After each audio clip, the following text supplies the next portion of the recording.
exists in the merch store. You can find that in the link tree that's in my bio under Facts HQ and or factsstillmatter.site. Speaking of our Discord, please consider joining the Discord.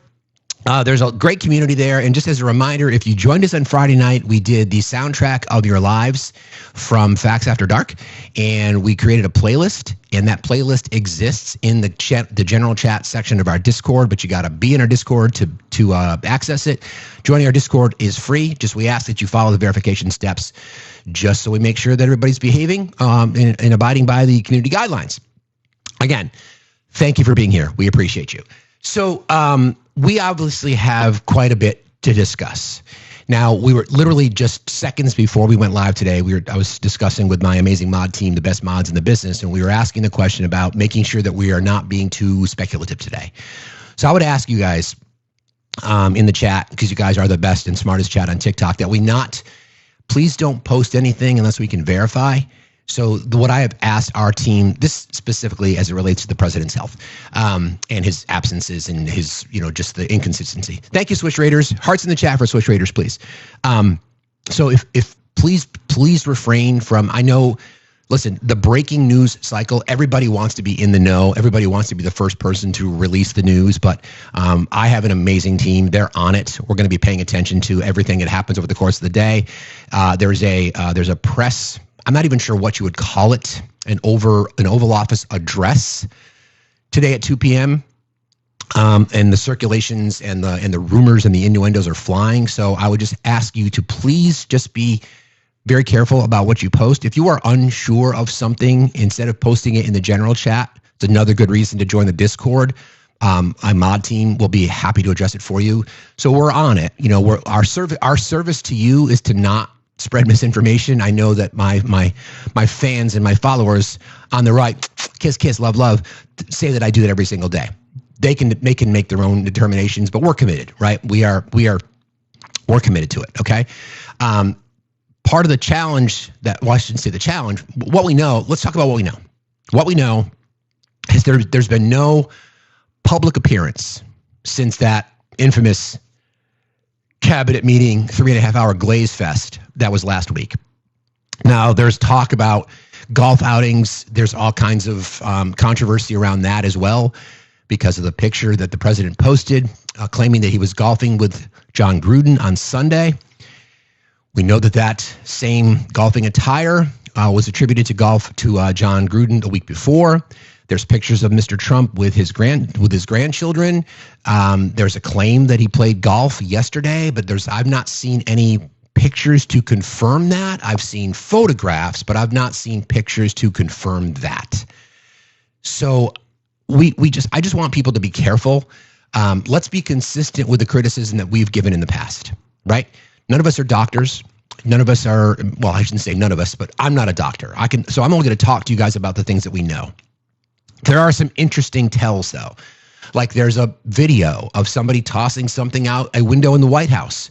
Who the fuck knows what that is? They could just have ripped out an old carpet.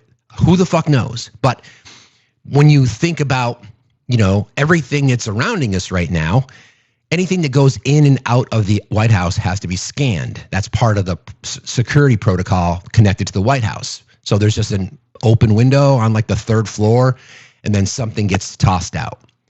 Right. So it's really hard in the information age. It's really, really hard to know.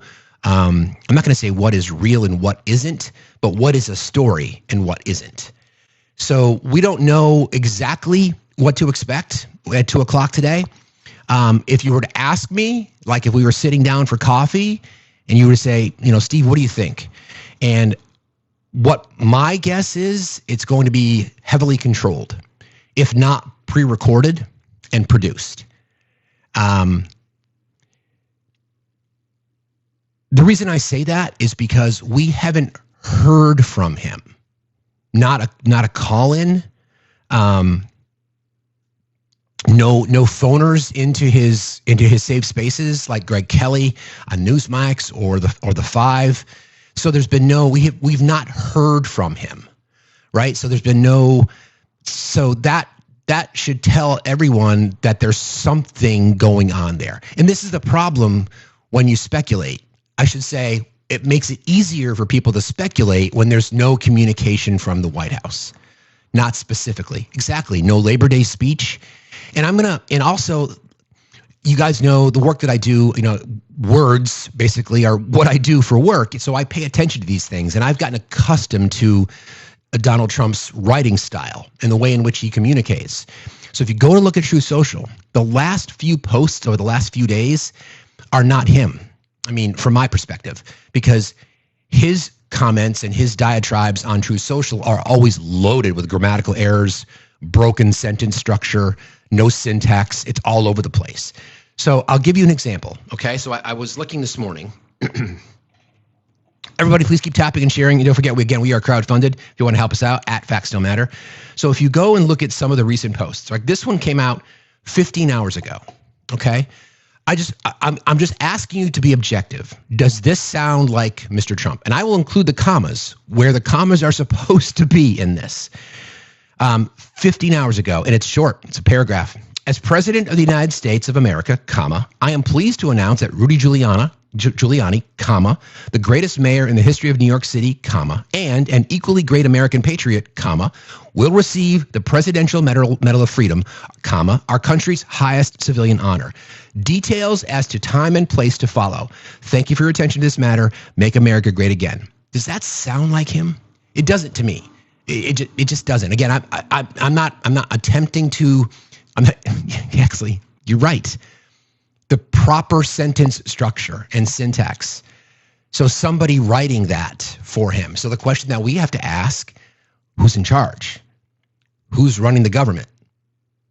Who's pulling the strings? Press was not allowed to take. Okay, so there's apparently. So we have, again, this is where we've got some rumors and speculation. Brooke, I don't think I'm going to mention that until we can confirm it. Thank you, though. Okay. And then there's another one.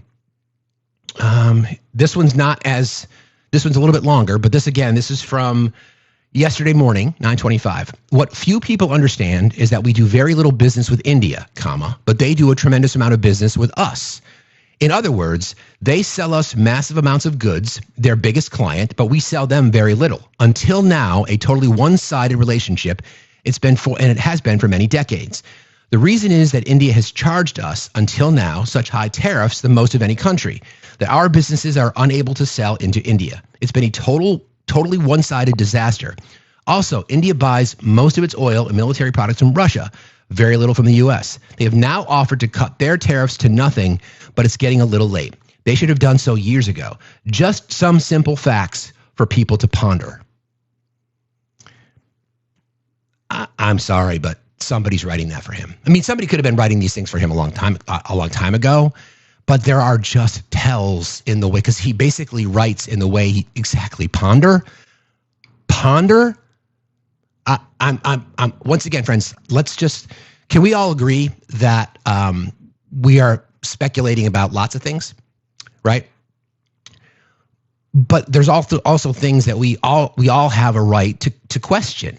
That to me just does not sound like him. Just doesn't. This just doesn't. And there's one more here that I thought was also very interesting. Where is it? Oh, then there's the famous one from a day and a half ago, just good night. More than $15 trillion will be invested in the USA, a record. Much of this investment is because of tariffs. If a radical left court is allowed to terminate these tariffs, almost all of this investment and much more will be immediately canceled. In many ways, we would become a third world nation with no hopes of greatness again. Time is of the essence, President DJT. Short, brief, properly structured sentence. There you go. Properly structured sentence, grammatical uses in the right place, not capitalizing words that should be capitalized as opposed to others. So again, we can speculate. We can speculate away. We can certainly just okay, I'm gonna check this out. Hang on a second.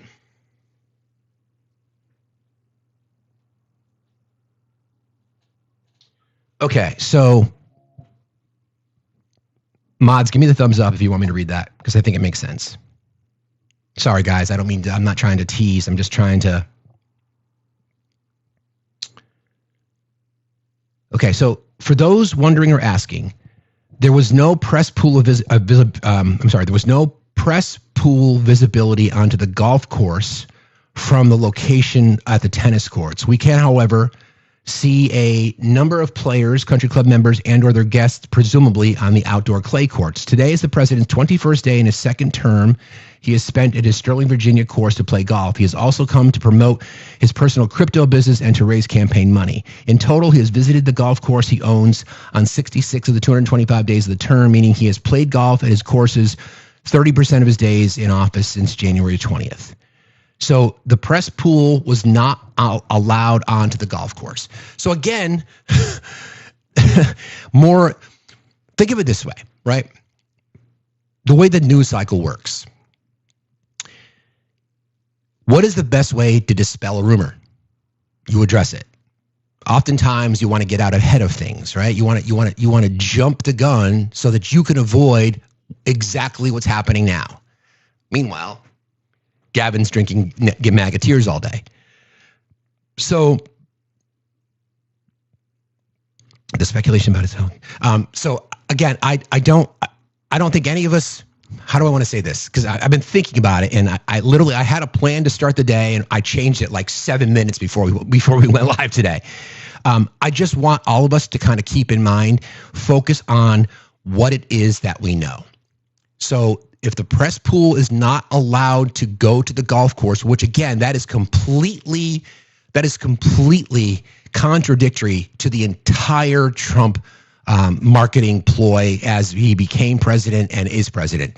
Again, as we discussed with Daniela yesterday. By the way, if anybody wants to watch the replay of Daniela Messinix Young, amazing appearance on our show yesterday, you can find that on YouTube. And while you're over there, please consider subscribing. When you're left with all these gaps and you're unwilling to address it, that of course is going to allow people to speculate on their own.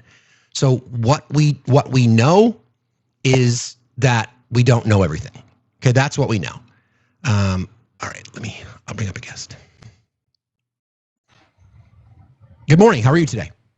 You guys are so desperate for a hero. Newsom's your guy. Steak and eggs. Dude, California sucks. That's why everyone's leaving. Oh, don't get me started. Shit's hilarious. You guys are so desperate. AOC and Newsom is the best you got? Just get ready for another loss, bud. It looks like you're old enough. This might be your last election, actually, too. So just buckle up there, bud. You guys are fucking not going to have it. Gavin Newsom. That shows how low your standards are. Yeah, sit there and quiet. Sit there like a good boy and be quiet. Fucking Newsom. You guys are going to have fags running the whole country.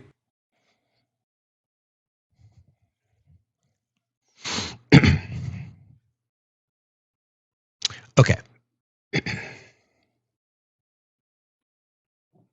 Anyway, can you imagine being so pitiful? Like, can you imagine just being that pitiful? It's crazy. It's fine, whatever. They are scared soft and weak. Good morning, Billy. Good morning, Billy. How are you today? Good morning. How are you? What's on your mind? Fine. What's on your mind? Actually, nothing. I was actually going to say something to that guy you just had on, but you cut him off, so it's all right. No, he yeeted himself because of his vile nature, but that's fine. Did you have something you wanted to add? He voted for a pedophile. He voted for a convicted felon. Hey, Billy, let's be careful of that word. Not TikTok friendly, okay? Oh, yeah, I didn't know that.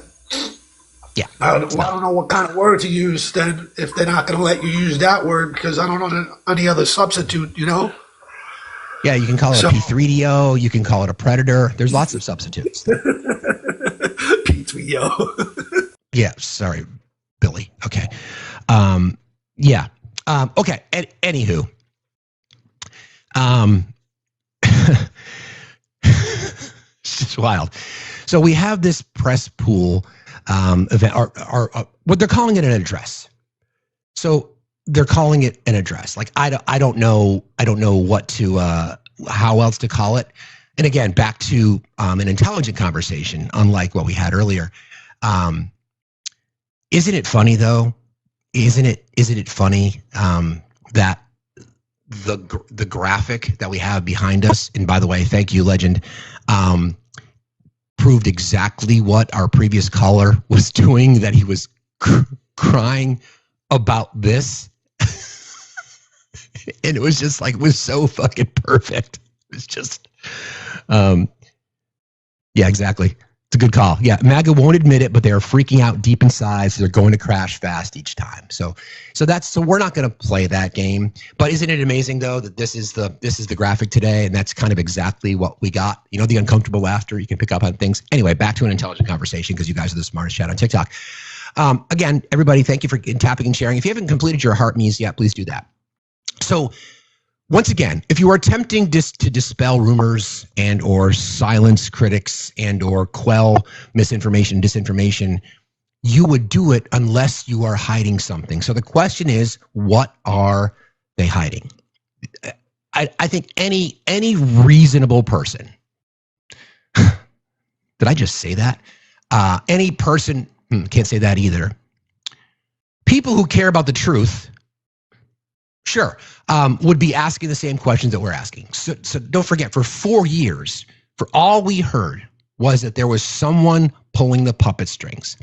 Now, I think now that we know that Jerry Nadler, by the way, member of Congress who's decided that he's not going to run again, he's 79 years old. He said, we need generational change in our party. Good for you, Jerry. I wish it happened sooner. But I think this is an example of the issue that we have electing old white men in our country. Okay? The president is not healthy. He was the oldest person to ever take the oath of office. Okay, let's keep that in mind. He was the oldest person to ever take the oath of office for the presidency. He's in failing health, right? So, big picture, we just want information. If the claim is that you are the most transparent administration in American history, then be transparent. Now, I'm not going to pat myself on the back here, but remember what I've been talking to you guys about the 25th Amendment. Remember, I didn't necessarily think it was going to be health related, but it may not be. I'm just saying. So then we add that to the glazing cabinet meeting that happened last week. We add that to that interesting campaign ad that JD Vance put out. I mean, that's what it was. It was a bona fide campaign ad that came out last week. And then there's this video, and I'll just play the sound because you don't need to see images of Mr. Trump because you guys are having breakfast. The White House released this morning. It's called President Trump's 11 Life Lessons. Okay, I'll play it for you, and I'll give it to the mods, and they can post it in the general chat. Another reason for you guys to join the Discord. I just want you to listen to this. Okay, I just want you to listen to this. It's wild to me. 11 lessons. Share some of the biggest lessons I've learned from a lifetime spent building dreams. First, if you think that you're too young to do something great, let me tell you that you are wrong. You're not too young. In America, with drive and ambition, young people can do anything. Second of all, and very importantly, you have to love what you do. I rarely see somebody that's successful that doesn't love what he or she does. Third thing is to think big. You know, you're going to do something, you might as well think big, because it's just as hard to solve a small problem as a big problem, and it's just as much energy and everything else, except the result is going to be a smaller one. So love what you do, but think big. Fourth is work hard. Work hard. Fifth is don't lose your momentum. You just want to keep it going, and you have to know if you are losing it, you have to know when you're losing it, so maybe you stop, and maybe it's time to stop. Number six, if you want to change the world, you have to have the courage to be an outsider. In other words, you have to take certain risks and do things a little bit differently. Otherwise, if that weren't the case, everybody would be successful. Number 7 is to trust your instincts, common sense. You can go very far in life with common sense. 8th, everybody should believe in the American dream. It's real, it's there, and it's right before you. 9th, think of yourself as a winner. The power of positive thinking. In recent years, too many of our young people have really been taught to think of themselves as victims. But in America, we reject that idea that anyone is born a victim. Our heroes are the ones who take charge of their own destiny despite the odds. And next is to be an original. The all-time greats were people who had the confidence to be a little different. God only created one of you, so don't try to be someone else. Finally, and most importantly, never, ever give up. I've learned that perseverance is everything, so whatever happens, no matter where you are in life, stay optimistic and just keep pushing forward. Never let anyone tell you that something is impossible, ever, ever, ever. In America, the impossible is what we all do best. That to me feels like an in memoriam. Actually, that was a graduation speech that he gave I think it was, I don't recall the date, but it was there's video. You can see. I mean, I'm not going to go down the AI road. It was a graduation speech. And here's the thing about it. If he spoke like that all the time, he would likely have been one of the most popular presidents in history, as opposed to one of the worst. Independents would love that kind of shit. Democrats still wouldn't like his policies. But if he actually spoke like that, who would disagree with what he just said? Honestly. Would any of you disagree with the people who despise him? Would any of you disagree with what he just said? No, you wouldn't. That's what you want from your leader, right? That's what you want from your leader. You want inspiring words. You want, you know, it's just interesting. It's just really, really interesting that they put this out now. It came out last night. Yeah, you hate how much you agree with it? It's okay. It's the best we've ever heard of him. So something's up, guys. Something's up. And what we want to know is the truth. You know, just the part of a big versus small problem. Again, but that's what you want from your leaders.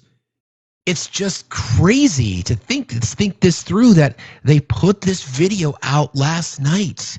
It feels like an in memoriam. It feels like a eulogy. Just like that cabinet meeting was last week. It felt like a eulogy. Like they're eulogizing him. They're getting this opportunity. And that was the last time we saw him speak publicly. It wasn't AI edited. No, it was a graduation speech. So there are elements. I've confirmed some of the sound bites. You know, a lot. So again, friends, can we just please not? We're not going to play something here that we can't confirm and verify. So let's not do it. All right. Again, don't go into it too far. Okay. Don't go into it too far. Whether it's AI or not is irrelevant. That's not the point. Why would the website or the website, the White House, be putting out something like that on their website? It's posted on their YouTube. Yeah. Exactly, Pixie. They want people to feel hopeful even when he's gone, hopeful for what's next. And that was my point about J.D. Vance, connecting J.D. Vance's campaign ad, basically just the patriotic images, J.D. Vance, and then he literally just directs the audience to the relationship with Donald Trump, because J.D. Vance needs the cult, and he doesn't have the cult. He just doesn't have it. He doesn't have it. And Daniela talked about it yesterday. You know, the whole key behind a cult leader is that there's an energized, there is a charismatic, narcissistic for sure, but someone who really connects people. He's always been the glue. Keep in mind, folks, there's that recent poll I've talked about before, conducted by this group called Ledger out of Canada. They polled nearly 3,000 Republicans. 47% of them said that they would still support Trump even if he was incriminated in the e-files. J.D. Vance doesn't have that, and he never will. So right now, they're attempting to connect him, J.D., to MAGA by using Donald Trump. And I don't think it's going to work. So who becomes VP if Vance moves up? It's a nomination process. It's got to be Senate confirmed. So unlike the campaign, when you run as a candidacy, you run at the top of the ticket. To have a VP, it needs to be Senate confirmed. So we'll talk about that. I'm not going to get out over my skis because you guys, again, are the smartest fucking chat on TikTok. I knew somebody was going to ask, and I don't want to go down that road just yet, but that would be the process. You would need to name someone, and it would need to be Senate confirmed. So we don't know, right? We don't know what we don't know, and that's part of the problem, right? That's part of the problem. That's why we're up here, and you can see how frustrated his base is, because they don't know how to react.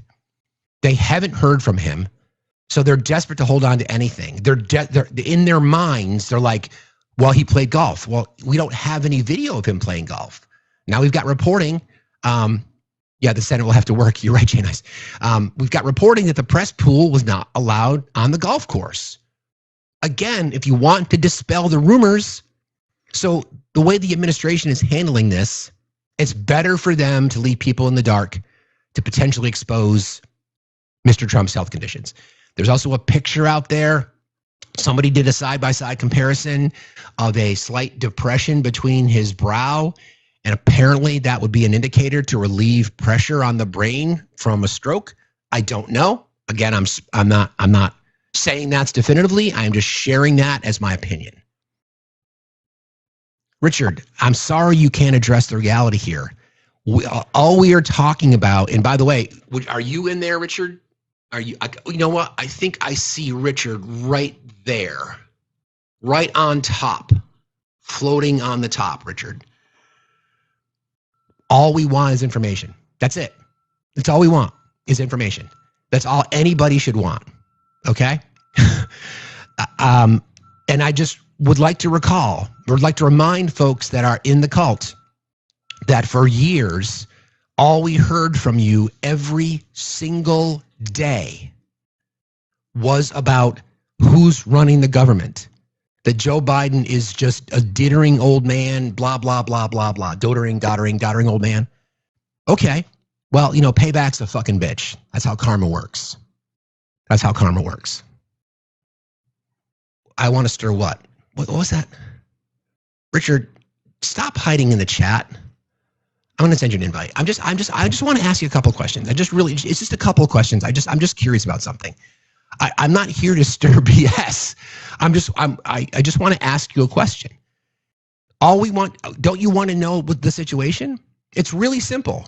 It's just simple. Like we should, as American taxpayers, we should want to know the situation with our president.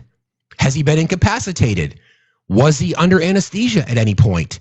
Was there a letter signed transferring power to the vice president? Was the 25th Amendment invoked temporarily? What we don't know is what we don't know. I mean, I said what we know is what we know is what we know, and what we don't is what we don't. And what we want to do is get as much information as possible. Now, will we get it today? I don't know. I don't know. Will we get it? Will we get it today? I don't know. I can't believe, because of the way that they said it. So this is the statement. The statement from the White House, specifically as it relates to the address today, is this. It says at 2 p.m., the president makes an announcement. Oval Office, White House press pool. That's all it says. It says the president makes an announcement. What does that mean? What does it mean? Does it mean it's going to be live? Does it mean it's going to be Memorex? If you know, you know. We just don't know. And I think that's the bigger issue that we all have to address, right? That's why we're here going to talk about it today. So again, we're not going to speculate. We're just going to talk about what we know. We can certainly offer our opinions, but we don't know more than that. Good morning, Maureen. How are you today? Hey, Steve, I'm fine. I worked in on the mental health floor with dementia patients. I didn't realize his father had Alzheimer's. Right. So let's not diagnose. If I can just ask, let's not diagnose. Let's be better than what the MAGA cult's been for the past 4 years. Okay. Well, let's not diagnose. I'm just telling you that it is genetic. Okay. Again, These are Maureen, facts. I just want to be, I want to be careful, please. I'm just asking people, this is why I want to address this. I don't want to speculate about any of that. We need to be better than that. Okay. Okay. All right. Thank you, Maureen. All I right. appreciate it. Again, we understand. So friends, this is really, really important. And I'm going to ask you guys, and this may be difficult, all we can, because we want to just throw it back in their face, but we have to be better than that. We can make our assumptions. We can offer our opinions, right? But did I, Billy? I don't think I did. I don't think I did. Okay. I understand this is a difficult story to cover, because what I don't want to do is I don't want to spread misinformation. Okay. I don't want to do that. And if it's going to piss people off, then I accept that. I can handle it. And if people, just because people have experience, we do know that. We do know that there are mental health conditions. I'm not going to say mental health conditions, situations like Alzheimer and dementia that can be genetic. I don't want to diagnose. We can't. I don't want to do that. Okay. I understand that. Family traits, we know it, but I can't allow people to go down that particular road. It's my space, and I'll own that. I speak for myself. I don't speak for my mods. I speak for me. And I just want to be very, very careful how far we go down that particular road. I only want to talk about what we know. Okay? I just want to talk about what we know. So again, if that offends people, I'm sorry. Don't forget, we heard for years, Biden's in hiding. For years, we heard that. So we're going to talk about it from that perspective. All right? Again, I'm sorry if it bothered somebody, but I'm not sorry. I just want to be careful how we cover this story. I want to be consistent from day one. We can only talk about what we know, because if we sit in here and speculate, we could also talk about how his mother had battled heart disease her life. So that's not coming up. We know that there are genetically predisposed conditions. We know all these kinds of things. I just don't want to go too far down that road of speculation. Y'all with me? I appreciate that. Okay.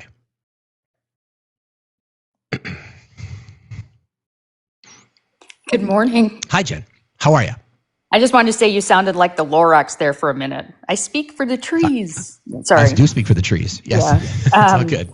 I just wanted to make an observation. I don't know if you grasped onto this yesterday. There was a lot going on.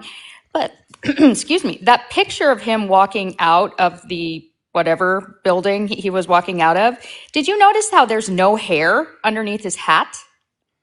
That usually like his hair, you can see it from around underneath the hat. And I just thought as a nurse, it's kind of a stretch, Jen.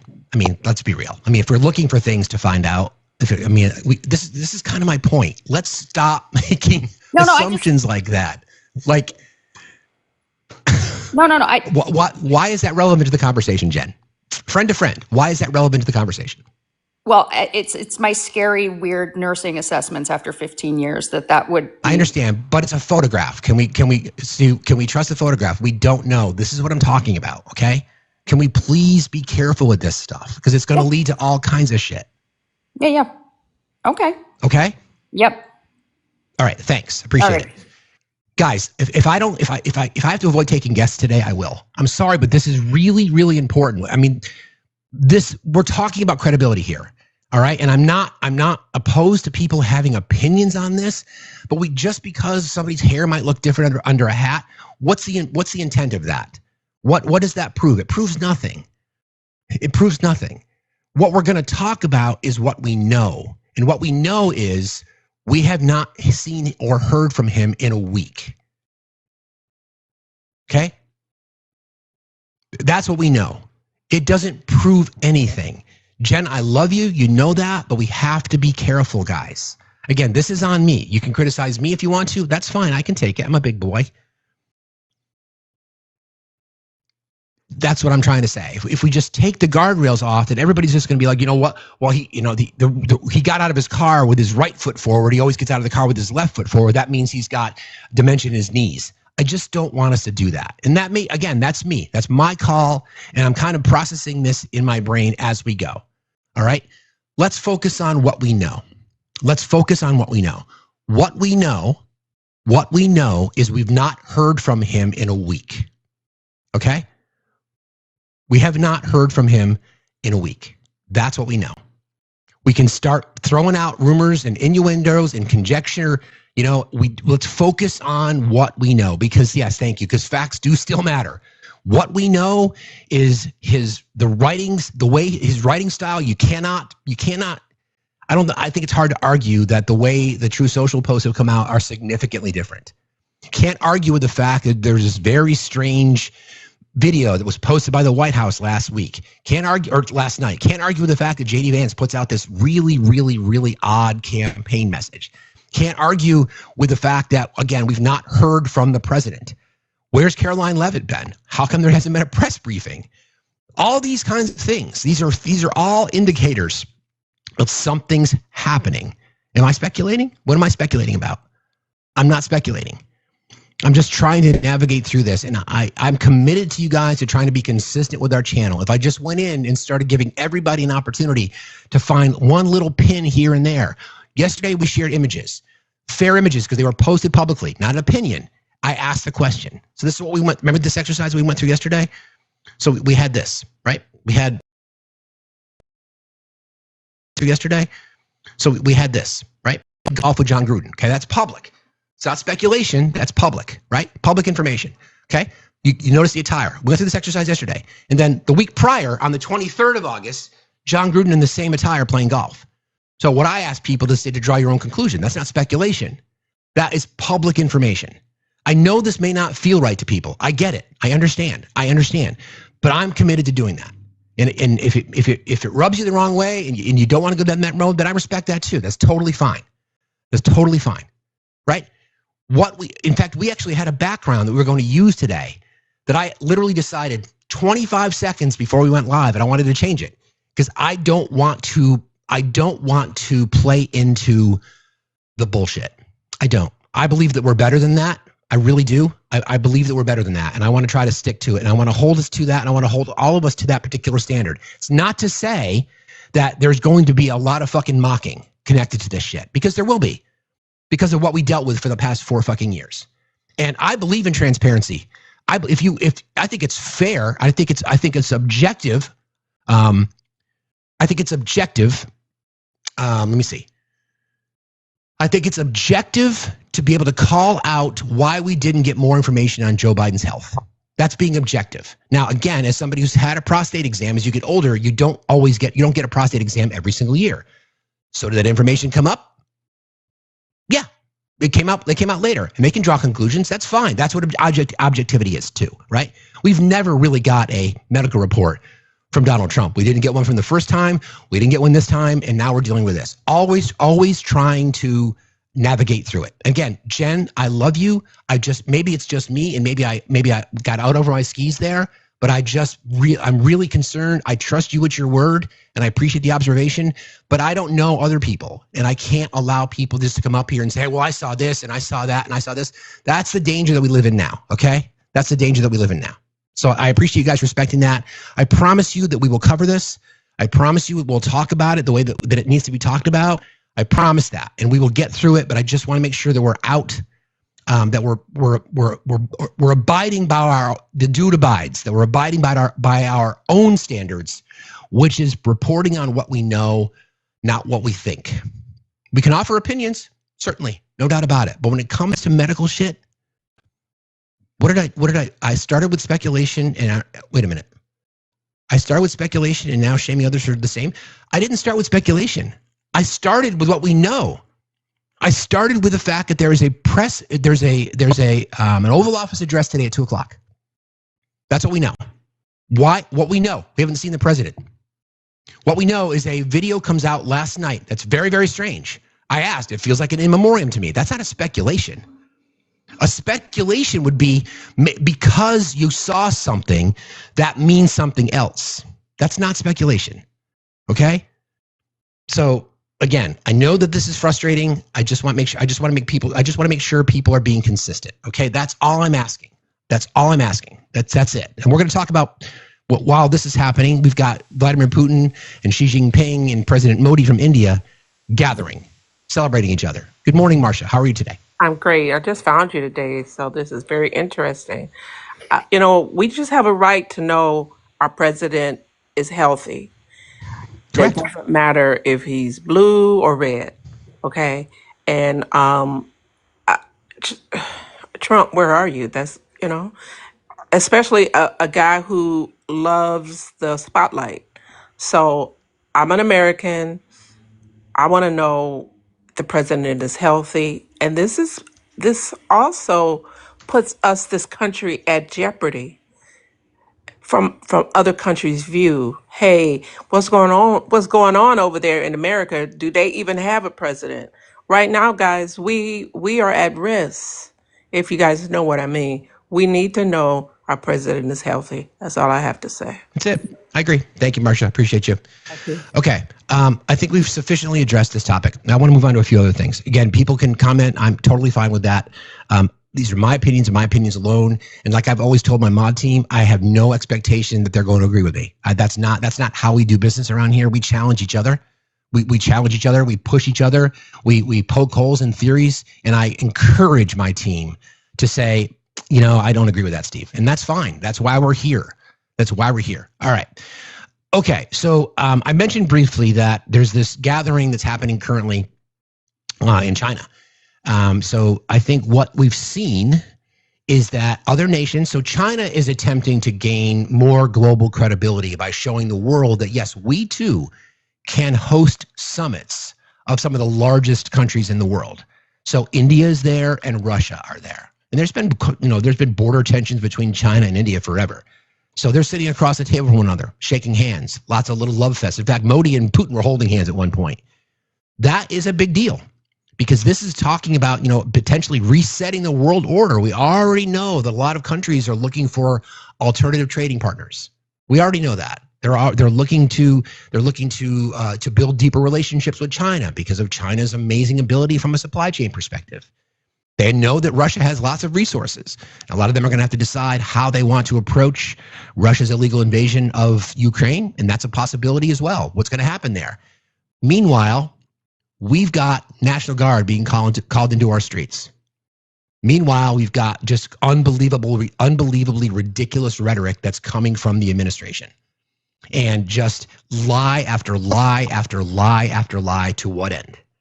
Well, I've got some interesting reporting for you guys that I wanted to share because I was not aware of this, but let's see. I want to see if I can get the right story. So we all know who Howard Nutlick is. Howard Lutnick. He's the Commerce Secretary. And between Howard Nutlick and Peter Navarro, they are the principals behind a lot of the tariff strategy. We know recently that a judge has just ruled that the broad brush strokes of tariffs, the unilateral tariffs, have been deemed illegal because, and again, think about in the mind of MAGA, when you attempt to use the IEEPA, which is the International Economic Emergency Provision or something like that, it's called IEEPA. The judges rule that no, there's no emergency. And this is where your lies tend to blow up in your face because you go out and tell the American people, right, that the economy is the best it's ever been. It's the best it's ever been. Prices are low for everything, blah, blah, blah, blah, blah. You can't have it both ways. I know it's Lutnick and not Nutlick, but I prefer Nutlick better. Thank you, though. You can't have it both ways. So you can't claim that we have the best economy ever, okay? You can't claim we have the best economy ever and then say that there's an economic emergency. So the judges are like, no, you've not identified that there's an economic emergency. So then that puts us in an interesting position. There's reporting by Wired magazine that has to do with the Commerce Secretary's background prior to becoming Commerce Secretary. Don't forget, Howard Nutlick is a billionaire. Howard Nutlick is also the same guy that said if his mom didn't get her Social Security check, she wouldn't care. She wouldn't complain. Just keep that in mind. A billionaire who I'm sure his mom's probably got some pretty sweet conditions to live in, a billionaire criticizing American people who live off of Social Security, even if that's not enough. That guy. This is reported by Wired. Trump's Commerce Secretary loves tariffs. His former investment bank is taking bets against them. A subsidiary of Cantor Fitzgerald, which is run by the sons of U.S. Commerce Secretary Howard Lutnick, is letting clients essentially bet that President Trump's tariffs will be struck down in court. What do you know? This story came out at the end of July, betting on the courts ruling his tariffs illegal. What did the courts just do, friends? Here's the story. Cantor Fitzgerald, a financial services company led by the sons of, U.S. Commerce Secretary Howard Lutnick, is creating a way for investors to bet that President Trump's signature tariffs will be struck down in court. Traders at the firm's investment banking subsidiary, Cantor Fitzgerald and Company, say they have the capacity to buy the rights to hundreds of millions of dollars in potential refunds from companies who've paid Trump's tariffs, according to documents viewed by Wired. This is so fucking diabolical, but holy shit. Lutnick ran Cantor Fitzgerald for nearly 30 years until he was confirmed by the Senate in February, when he turned over control of the firm to his sons, Kyle and Brandon, who are both in their 20s. Since joining the Trump administration, Lutnick has emerged as one of the most vocal supporters of the president's tariff policies, which Lutnick has said would, quote, raise hundreds and hundreds of billions of dollars in revenue for the U.S., eventually eliminating the need for Americans making less than $150,000 to pay taxes. But the investment bank that made Lutnick a billionaire is now letting certain clients wager that Trump's tariffs will eventually be ruled unlawful, at which point companies that have paid the import duties can apply to get their money back, of course, with interest. Follow the money. In a letter seen by Wired, a representative from Cantor said the firm was willing to trade tariff refunds. In a letter seen by Wired, a representative from Cantor said the firm was willing to trade tariff refund rights for a 20 to 30% markup. So for a company that paid $10 million, Cantor would expect to receive $2 to $3 million in commissions. Exactly. We pay the tariff. So we pay the tariff. Our prices go up. The loss, because again, there's never indication that the entire tariff was going to be paid by the consumer. Some companies would absorb it. The consumer pays what they pay. The company who paid the tariff on the import side can get their money back from Cantor, and then Cantor gets a cut. That is fucking diabolical bullshit. Unbelievable. We talk about the corruption. That is just... Experts say deals are a form of litigation financing, an increasingly popular category of investing in which financial firm seeks to make money from potential legal settlements. Many lawsuits can take years to resolve, and the structure can allow individuals and companies to get more money up front or their lawyers' fees covered. The catch is that investors may only pay a fraction of what plaintiffs could eventually receive and profit by pocketing the difference. The fact is that Cantor Fitzgerald, the fact that it's Cantor Fitzgerald, of course, raises some questions, says Tim Meyer, a professor of international business law at Duke. It's quite interesting that the Commerce Secretary's firm is one that is betting the tariffs will be struck down. That strikes me as very interesting and quite telling about what those with connections to the administration thinks about the merits of the tariffs. Think about that for a second. They build their entire economic policy. Their entire economic agenda is on tariffs. The entire thing. Every single day, we're talking about billions or trillions or millions or tens of billions or hundreds of billions. The number changes every single day. Their entire policy is based on tariffs. Going into this, knowing that they're going to be giving certain clients the ability to bet against the success of the tariffs. It's like hedging your bets. American consumers paying more for everything, and the rich get richer. Follow the fucking money. It is crazy. It is absolutely diabolical. Let me address something real quick. Hang on. Everybody, please keep tapping and sharing. I'd appreciate you guys very, very much for doing that. Let's see.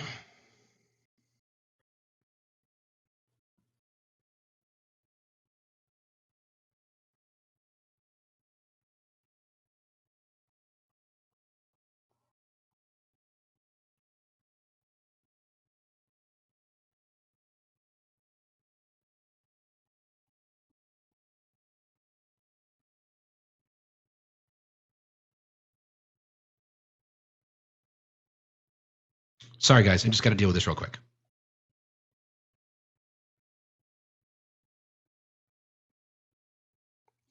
All right.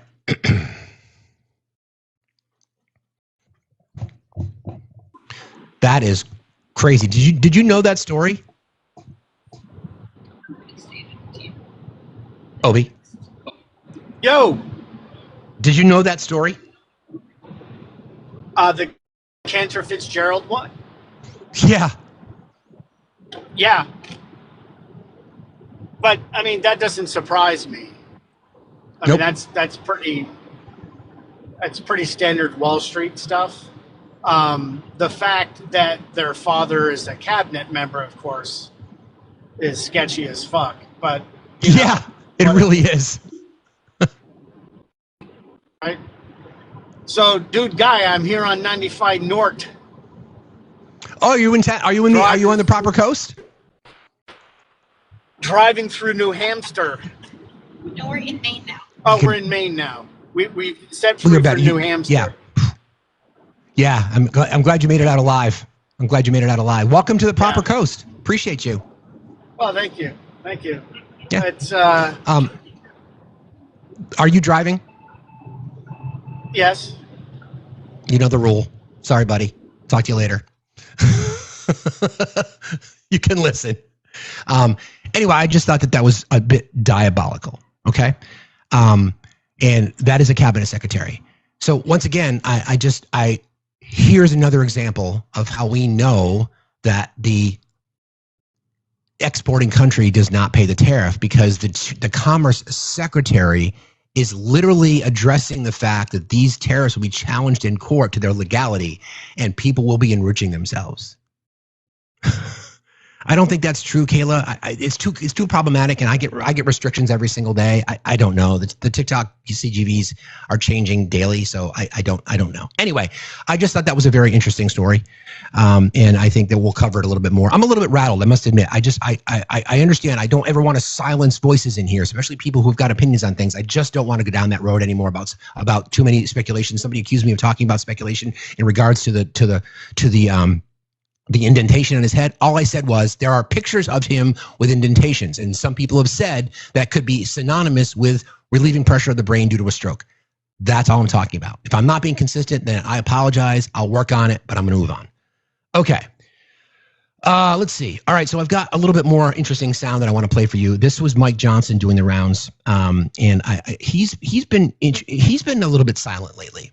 And I know that Congress is back in session, and we're going to talk about the testimony tomorrow. Actually, let's talk about that right now, because there is a gathering tomorrow. It is a bipartisan effort by Ro Khanna, a Democrat, Thomas Massie, a Republican, who have been pushing for the Department of Justice to release anything and everything that they have as it relates to the e-files.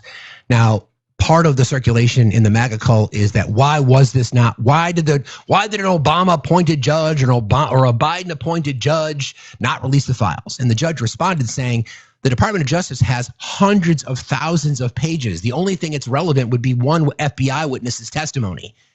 So then again, part of the disinformation campaign to deflect and distract people away from the story is that.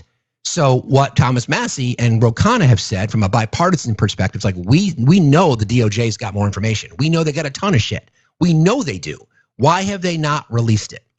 That's what they're asking. And they've invited victims to speak, which I'm very happy that they're doing, because that's what they should be doing. Let me see if I can find that. And then I rewrote an element of the Constitution for you guys too. We'll talk about that in a little bit. Do I have that story? I think I do. Do I not have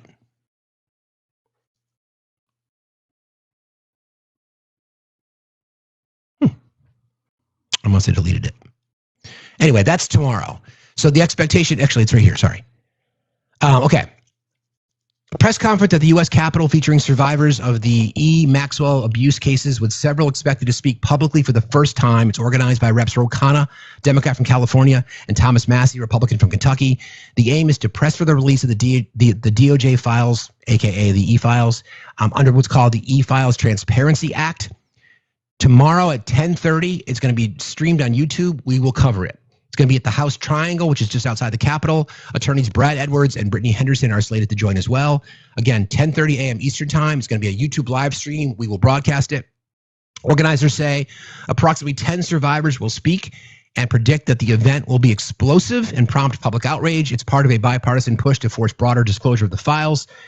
House oversight members have been receiving DOJ materials, tens of thousands of pages, including a Maxwell interview transcript. But lawmakers pushing the press argue it's far too little, and that's been made public so far. So again, that's tomorrow at 10:30, and we will cover it. I do appreciate the fact that this is bipartisan, right? So, and I do appreciate that this is now being in the hands of the victims, because all along it's their voices that we should have been hearing through this entire process. It should have always been about them, always been about them.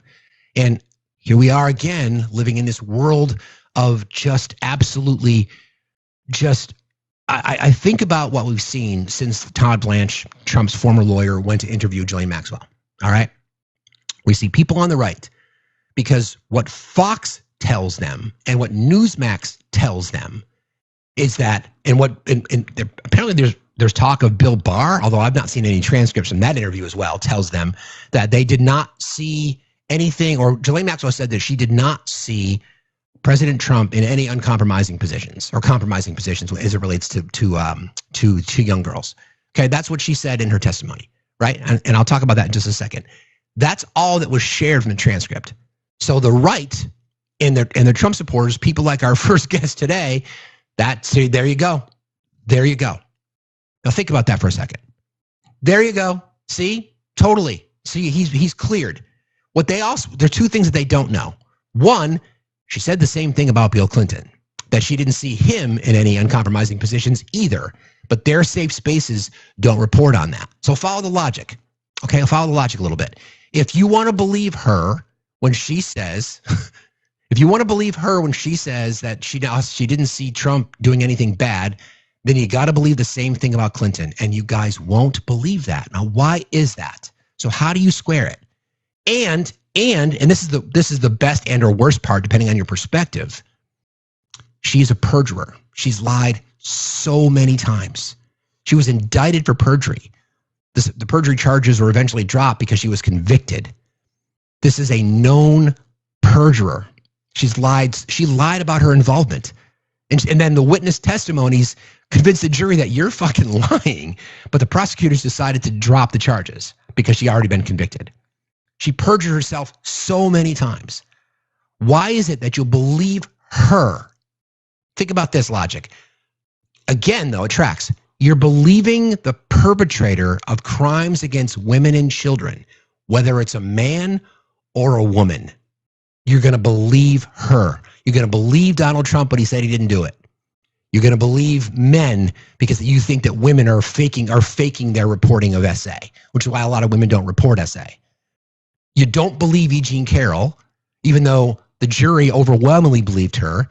The jury believed that he forcibly and deliberately penetrated her vagina with his fingers. They believe that, but you don't believe her. Instead, because you're in a fucking cult, you're going to take the word of a convicted predator. They were fucking kids. Kids. I don't give a shit about Michael Cohen. He's talking about the same fucking thing. Michael Cohen went to jail. Had no problem there. But that case was investigated. Just think about this. What is your response? I would love to see someone who's brave enough to address this. And this is the problem when you get in these right-wing spaces. When you go in there and there's an 8-person panel and there's like 25 people in the crowd until RJ or myself show up and there's hundreds of people in there dunking on their asses. They'll sit and they'll in their circle jerk fest and they'll hold on to that. She said it. So then when they're challenged on it, well, she also said the same thing about Bill Clinton. No, she didn't. Yeah, let's read the transcript. We read the transcript. It's basically the same words. I didn't see President Clinton in any compromising position. Well, she's lying. So she's lying about that, but she's not lying about Trump? Yeah. Make that make fucking sense. See, you can't. You can't explain it. This is why we tell you that you are in a cult, because you have no ability to navigate your way out of something that was spoon-fed to you. If you care about kids, if you care about their futures, if you care about these horrible fucking crimes against them, then you should be standing there tomorrow in support of every one of those victims, no matter whose names get mentioned, no matter whose. I don't care. I don't care. I don't care who gets incriminated. I don't care. I want them all thrown under the fucking jail. All of them. And I will mention this to you again. I'm not defending Bill Clinton, okay? He cheated on his wife numerous times, as governor, as president, numerous times. But I've never seen any allegations of any of these horrible crimes against him. I've never seen any. We see numerous allegations against Trump. Numerous ones. And I'm certainly not defending Bill Clinton. I am not in any way defending him. I've not seen any allegations against him. Has anybody? I haven't. Connected to Epstein. I haven't seen any. So, again, that's not speculation. That's just facts. I've not seen it. Host is desperately praying Trump is on the list. He's obsessed. Deck, don't you want predators who've harmed children to be exposed? It seems weird, Deck 08.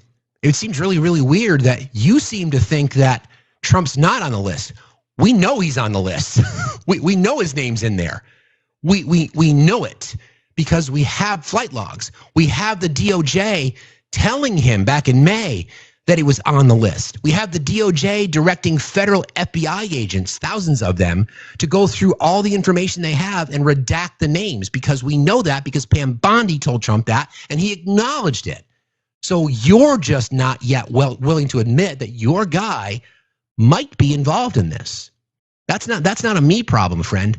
That's a you problem. I don't know how you're going to navigate through that. Good luck. Good luck. I'm just saying, good luck. So then that leads us to this press conference tomorrow. I want the truth. I don't care who it is. If there's no evidence connecting Donald Trump to any of these crimes, then that's what you get in the justice system. And this is going to be the weird part about it. Let's hypothesize for a second. Host has no grasp on the facts. Guido, don't sit in the chat and spam away like a troll. Request. Here's where we are. Say for example, the information comes out that Clinton, hypothetically speaking, I won't even name names. Names come out. Names come out and they're connected to it. And some of the names that are named by the witnesses tomorrow include the president. What's going to happen is the right-wing echo chamber is going to spin it. They're already thinking this through. Okay, they're going to name him because they know he's connected to this. The right-wing echo chamber has accepted the fact that they know he's connected to this. They're already thinking about their strategy in anticipation of this press conference tomorrow. So if names are named, their response is going to be, they're not going to talk about the incidences. They're not going to talk about any of it. They're going to use the term lawfare. They're going to use the term the witch hunt. They're not going to address any other names that are on it. They're just going to say the victims are lying and they're including other people just so they can throw Donald Trump under the bus. You mark my fucking words. That's going to be the strategy. You watch. That'll be the strategy tomorrow. We'll see. But been right about a lot of shit. El Bolo, how are you this morning? Hello? El Bolo? I'm sorry, wrong. Are you there? I didn't mean to do that. Okay, no problem. Thanks for being here. All right.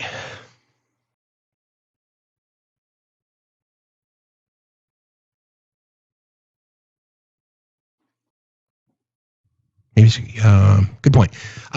Anyway, that's probably what's going to happen, right? I have no inside knowledge of any of this.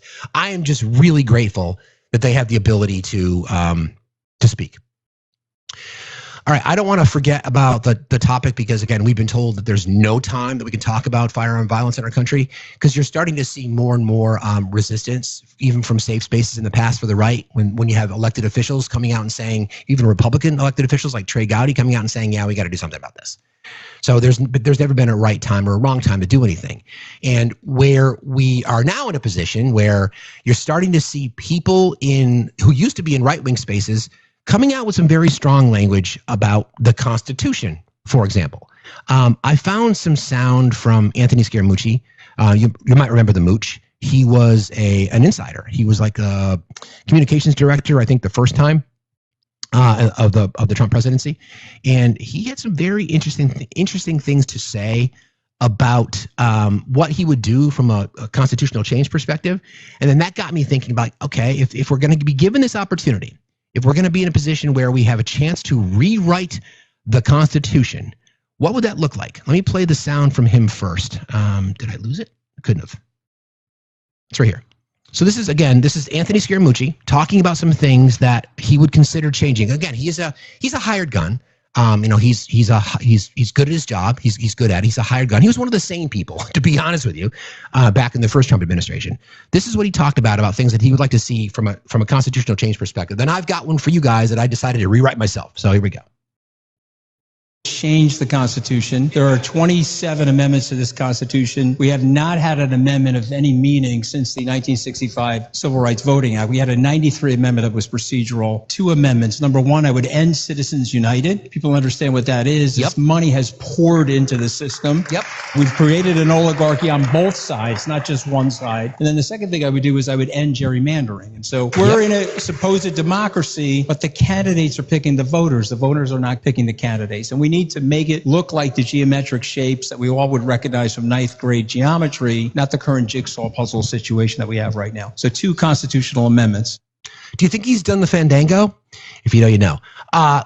Would anybody disagree with any of those? I mean, even hardcore MAGA. That was Anthony Scaramucci. Would anybody disagree with any of that? Would anybody disagree with that? With getting rid of Citizens United and outlawing gerrymandering? Would anybody disagree with any of that? I wouldn't. I wouldn't. I mean, why would we oppose? Everybody on the right talks about getting money out of politics. So here's an opportunity for you. Would you support that? Would you support getting money out of politics? You wouldn't? Somebody just said no. You wouldn't agree with that? It's wild, right? Okay.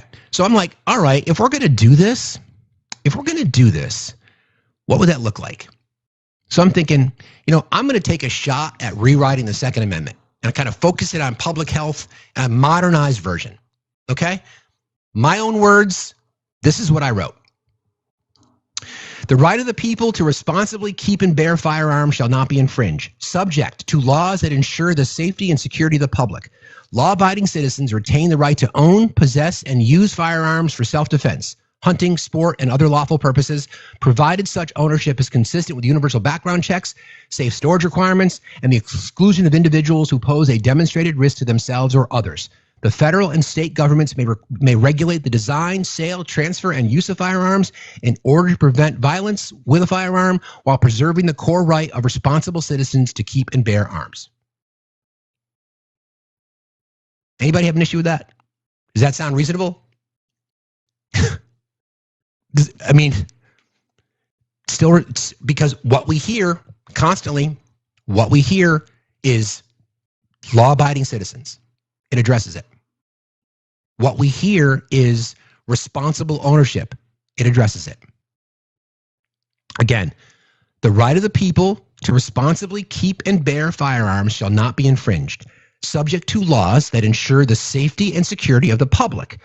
Law-abiding citizens retain the right to own, possess, and use firearms for self-defense, hunting, sport, and other lawful purposes, provided such ownership is consistent with universal background checks, safe storage requirements, and the exclusion of individuals who pose a demonstrated risk to themselves or others.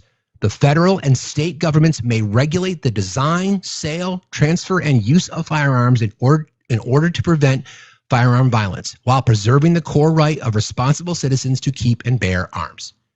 Is that so out there? Is that so fucking radical? Is that so radical? Again, like we discussed yesterday, let's use the rights rhetoric against them. If they truly care about the protections for law-abiding citizens, this addresses it. This addresses it. If they truly care about responsible firearm ownership, this addresses that too with safe storage laws. What would be so wrong with a change like that? That can't be done without reforming mental health access. That's addressed.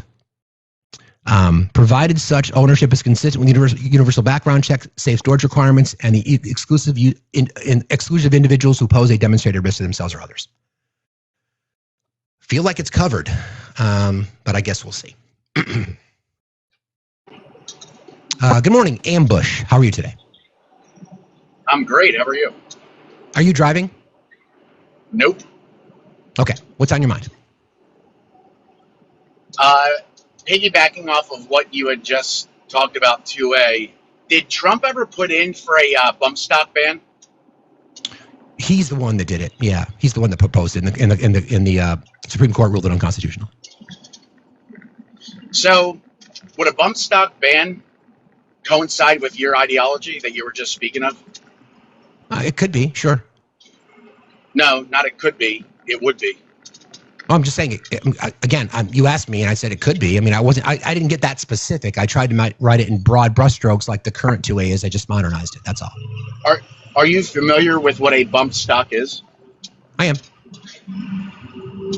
So then you would understand that a bump stock allows... Why are you being specific? So why are you being so specific on bump stocks? For ambush.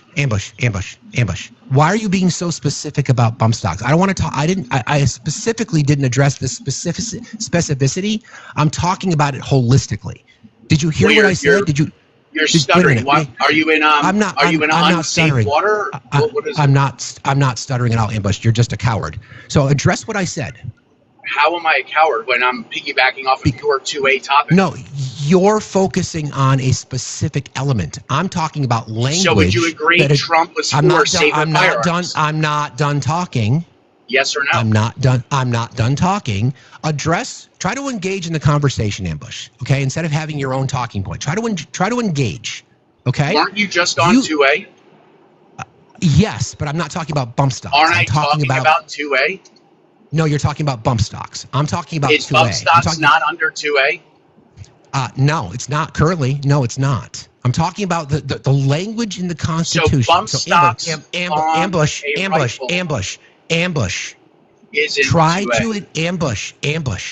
Try to engage in the conversation. Okay? One of the arguments that we hear from people. This. Then stop talking, stop talking, and I will. I don't want to mute you. Well, because you're trying to back out of it. Ambush, stop talking, or I'm going to mute you. It's just a conversation. Pull the crash out. Dude, you're the crash out.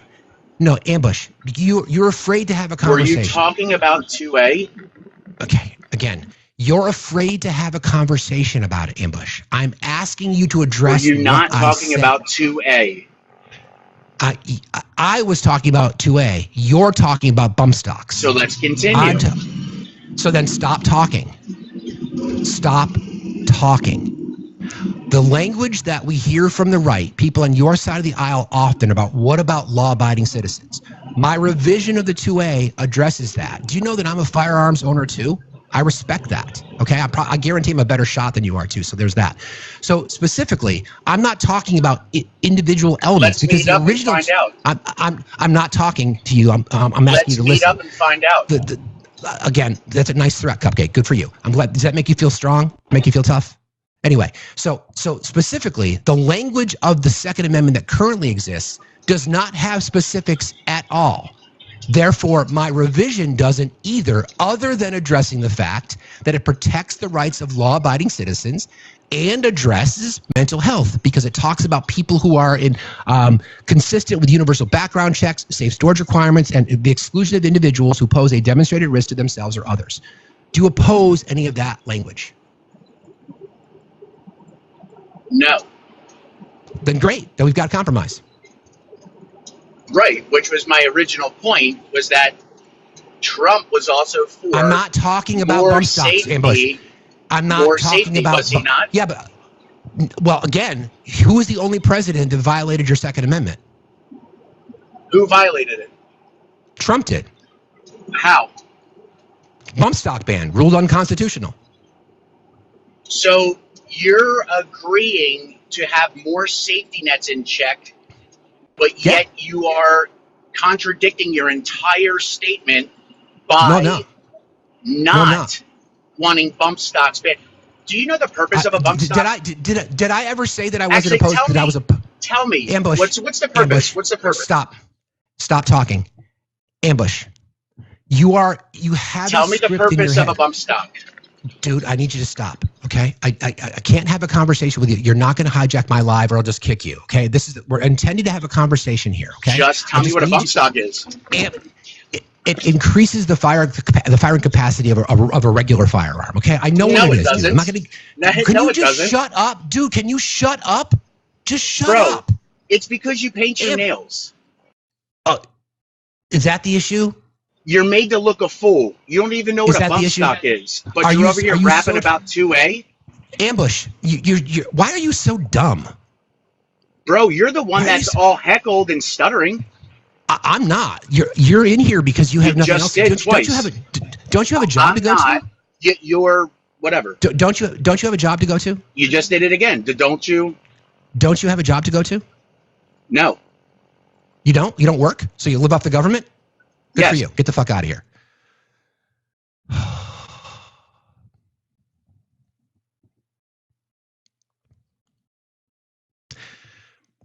Interesting, right? It's very interesting that the entire argument now, because what the right doesn't realize is that Ambush just agreed to what I'm proposing because it addresses the law-abiding citizen.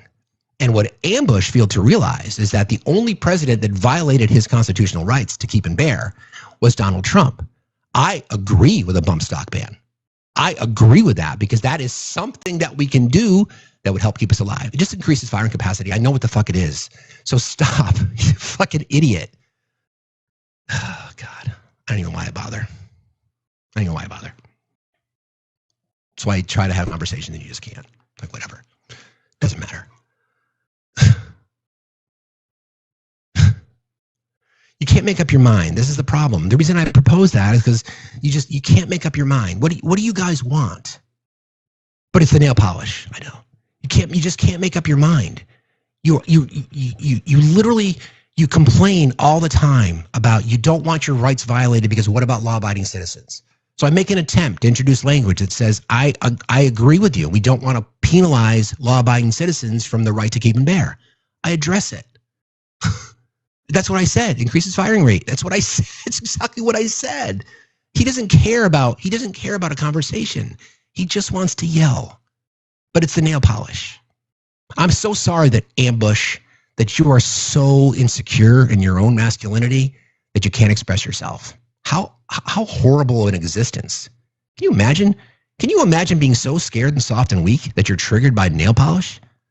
Color is resistance, friend. Color is resistance. Brighten yourself up. Remember Daniela said that yesterday. My daughter did this for me last night on my birthday. She said, I want to paint your nails for you, Dad, on your birthday. What am I supposed to say? No, I'm triggered. I'm so uncomfortable and insecure in my manhood that I'm not going to let my daughter do that she used to do when she was 3 years old, and the nail polish would be all the way up and down my fingers. It's an opportunity to connect with your kid. I'm sorry that you don't have deep relationships with your children. I do. Here's the compromise. Law-abiding citizens retain the right to own, possess, and use firearms for self-defense, hunting, sport, and other lawful purposes, provided such ownership is consistent with universal background checks, safe storage requirements, and exclusion of individuals who pose a demonstrated risk to themselves or others. What is so wrong? What is so controversial about that? You get everything you want. And you know what, Ambush, if you're still listening, I guarantee I'm a better shot than you are. Have you won awards? Probably not. It's unreal. It's pathetic to me that in an attempt to address, I agree, Nick. Nicholas, I totally agree, bro. I totally agree. I was just trying, I couldn't get too specific because I could have written it for hours. I mean, I have like 7 versions. I can read them all to you if you want. I have like 7 versions. But I said, all right, let's pare it down a little bit and talk about, we could add insurance, all those kinds of things, but I put safe storage requirements, universal background checks. All we're trying to say is that we hear you. We hear you that you want protections for law-abiding citizens. okay, let's address law-abiding citizens and let's talk about things. And you actually heard it. Would you disagree with anything that I said there? He said no. But then, bump stocks. Right? Like, whatever. How do you, anyway, doesn't matter. All right, I want to talk to you guys about something else that I've been meaning to get to this. Everybody, please keep tapping and sharing. Do we have anybody else in the box? Necronese, I'll bring you up in just a little bit, Fred. How do you enforce storage? You make it a civil offense. Part of what you sign up for. Any incidences of firearms, and you can prove it. I mean, just like anything else, right? How do you prove it now? Stop thinking about things. I appreciate the question, Oki. Stop thinking about the ultimate solution, because I feel like oftentimes what the right does is they go to the solution, or they go to the end first without taking the conclusion. They go to the conclusion first. So when they see, well, we can't make any changes, have you bothered to listen to what the changes might be? And I'm not calling you out, Oki. I'm just saying I'll use this as a thought experiment. If we're talking about trying to make progress, right? We're trying to make progress. What has been the consistent, and Thick, I'm curious about your opinions on this. So if you want to jump in the box, I'd love to have you have a seat. If we're talking about, because I'm about compromise, trying to make change. I get it, because we're not going to get it otherwise. We need people, our voting population, and we need elected representatives on both sides to be able to address this issue. There's just, we're too divided, right?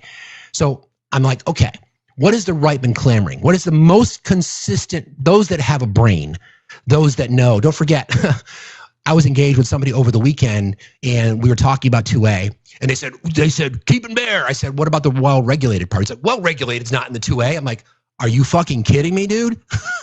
And I read it to him. He's like, what version of the 2A is that? I'm like, the one in the Constitution. That one, right? So what we hear about time and time again, what about law-abiding citizens? This is a nod to law-abiding citizens, right? This is a nod to things that we would all, thank you, Dana. This would be a nod to those kinds of things that we feel like there might be wiggle room on, compromise on. Nowhere in my language did it say if you're a law-abiding citizen, you can't have it. It does, again, goes to the initial language of the 2A about the well-regulated portion. Just as a reminder, the federal and state governments may regulate the design, sale, transfer, and use of in order to prevent violence while preserving the core right of responsible citizens to keep and bear. Is that so fucking radical? Doesn't that give the right what they want? So again, friends, proof positive that they're not interested in any kind of compromise at all to solve the problem.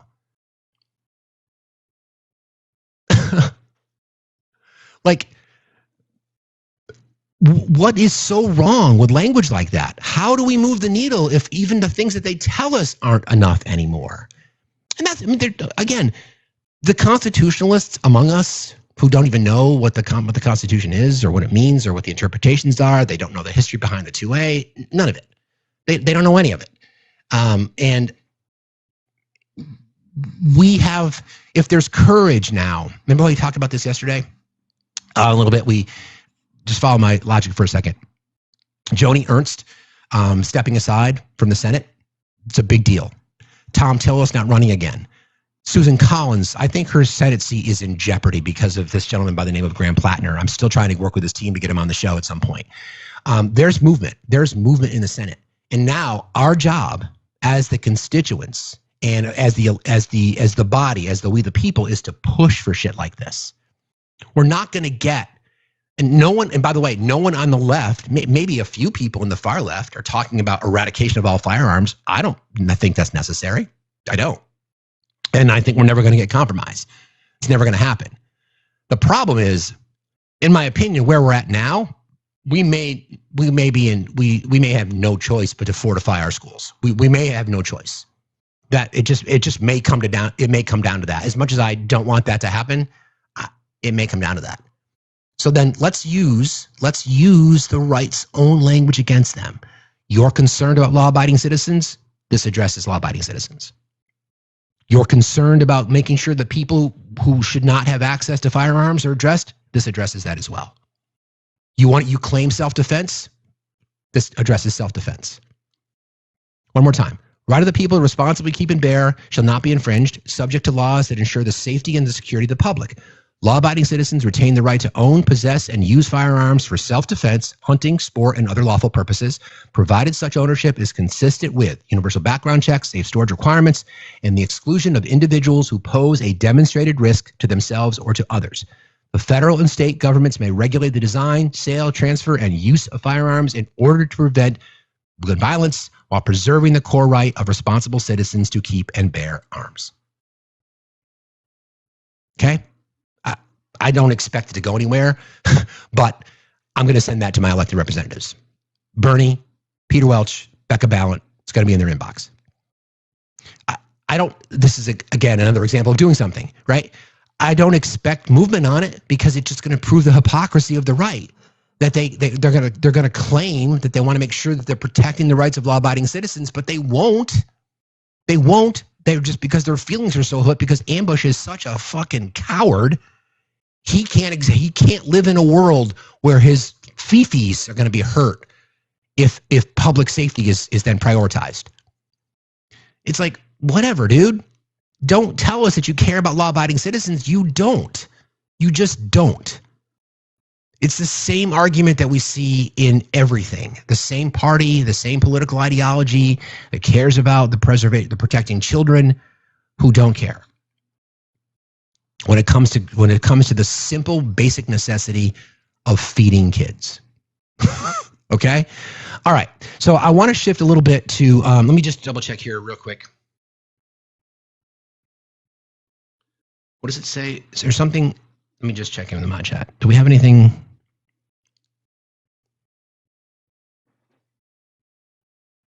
Okay, so apparently Donald Trump's announcement will be dealing with the Department of Defense. Per Caroline Leavitt, there is so much false news and speculation about the closure of roads near Walter Reed. All of that is untrue. Speculation regarding reporting of or road closures around Walter Reed Hospital, which is in Bethesda, Maryland, which is where the president goes for treatment. Remember, there was that famous video. Was it during the first Trump administration? Yeah, when he was suffering from COVID, and they took the helicopter. Then you had the visual of the helicopter, Marine One, flying across D.C., right? And then landing at Walter Reed. There are murmurs that instead of the exciting announcement, it will be about renaming the Department of Defense to the Department of War. Its former name previously discontinued in 1947.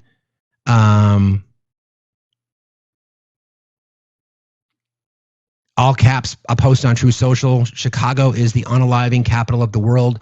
It's a flat out lie. This is what I'm talking about how we are in this just vacuum, right?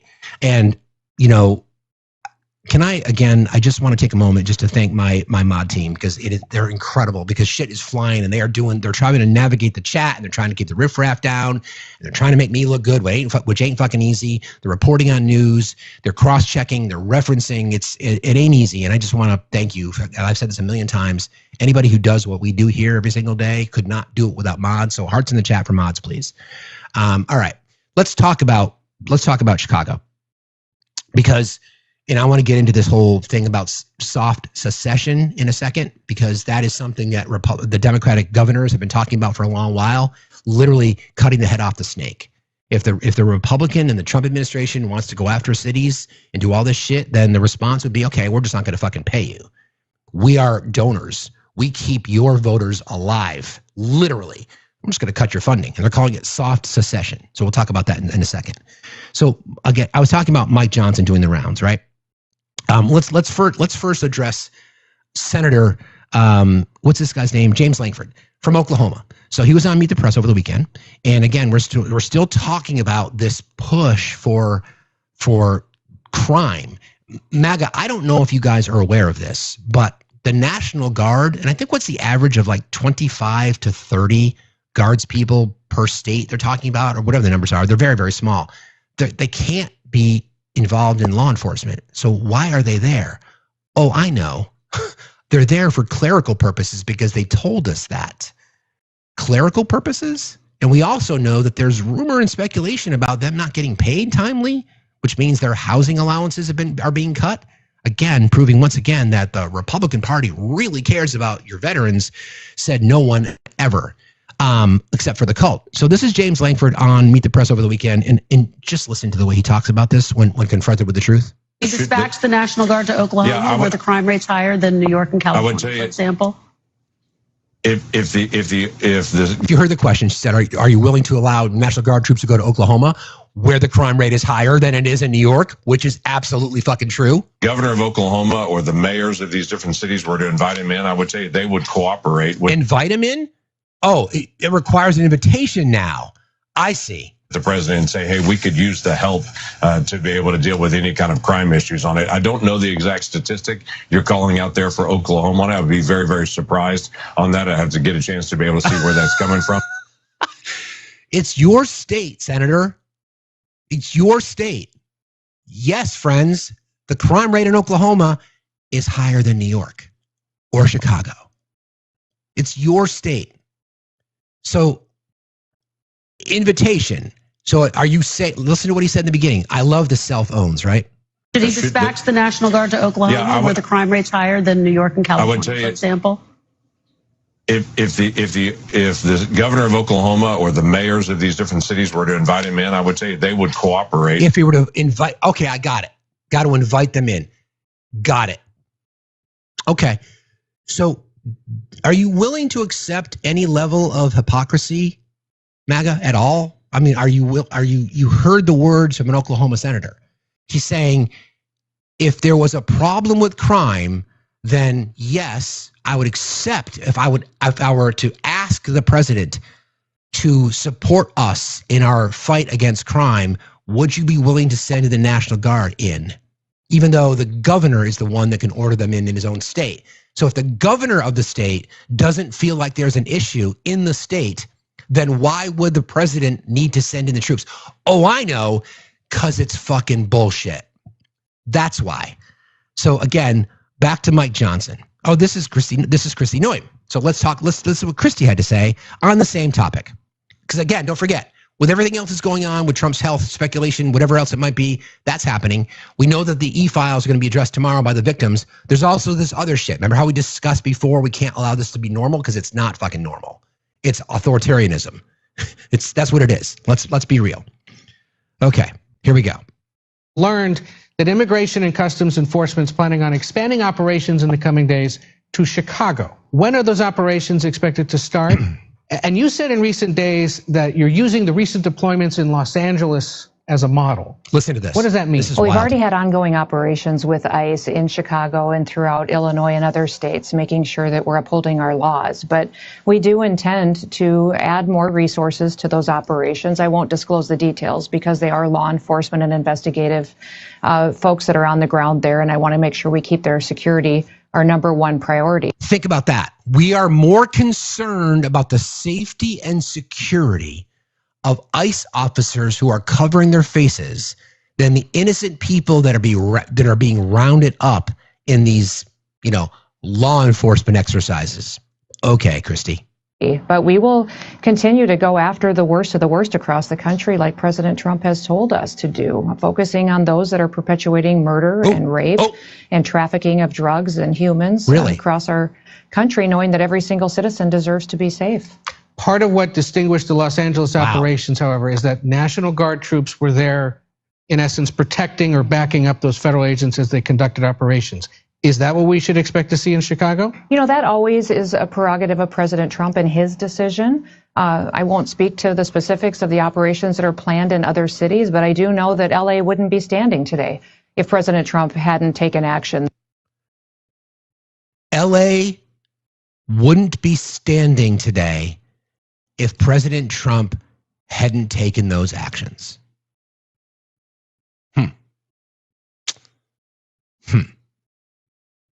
LA wouldn't be standing today if President Trump hadn't taken those actions. That is the Secretary of Homeland Security, Kristi Noem, going public and about to be mocked like crazy. Los Angeles wouldn't be standing today without President Trump. LA was standing before this bullshit that these riots that they claim happened was in like a 3-block area. I was just in LA, you know, with my kid, doing college tours, checking shit out. It's fucking awesome. Had a grand old time. We actually walked up on the Oscars. It was so cool. I had a great time. Lived there in a second. I would send my daughter proudly and gladly to California, to LA, UCLA or USC, top of her list, to go to school. Proudly. Not a second thought. But apparently, the city would no longer exist if it wasn't for Cosplay Christie and the masked agents. It's good to know. It's really good to know. I am so glad that, you know, LA is still standing, you know, because God, the thought of losing In-N-Out Burger is just devastating. I don't know how I'm going to survive that. This is what we're talking about. Justification to use the National Guard in cities that have lower crime rates than every other city that we've talked about. Topeka, Kansas, you know, St. Louis, Missouri, you know, Omaha, Nebraska. We've gone through the list. Memphis, Louisiana, and Gavin Newsom trolling Mike Johnson like crazy. I got to play you that sound because that is just fucking nuts. Here you go. So Mike Johnson in his safe space on Fox News. Just listen to this, and then listen to again, I'm glad the Fox News host is actually kind of calling him out a little bit, and then Mike doesn't answer. This is one of my favorite bits I'm going to play for you. Dropped you personally yesterday, essentially trying to say that crime is worse in Louisiana than it is in California. Take a listen. We'll get your thoughts. If he is to invest in crime suppression, I hope the President of the United States would look at the facts. Just consider Speaker Johnson's state and district. Just look at the murder rate that's nearly 4 times higher than California's in Louisiana. Have at it. Again, Gavin Newsom will do anything for attention. He can name drop me all he wants. He needs to go and govern his state and not be engaging in all of this. You didn't answer the question, Mike. You didn't answer the question. Are you going to say that information's not true? Because we know it's true, Mike. We know that your state for the past 20 years has either been 1 or 2 in gun violence. 1 or 2. It's actually, Gavin gave you a courtesy. It's closer to 6 times higher in Louisiana than it is in California. You didn't address it, Mike. Why not? Remember how we discussed again with Daniela yesterday? And if people didn't know, Daniela joined us yesterday, Daniela Messinik-Young, who's a cult survivor and also an Army veteran captain, talked about this. She's a preeminent expert on cults, and she talked about this. These are the kinds of things that we're talking about, right? This is the destruction, the implosion of the cult, because they can't address the things that are real, and they're losing support. It's always easy for them in the past to say, okay, address this. And now Fox is on board saying, okay, here's the space for you to address it. And what did Mike Johnson do? Nothing. I'm just going to avoid talking about it. I'm not going to discuss it. I'm not going to talk about it. I can't admit to it. Just like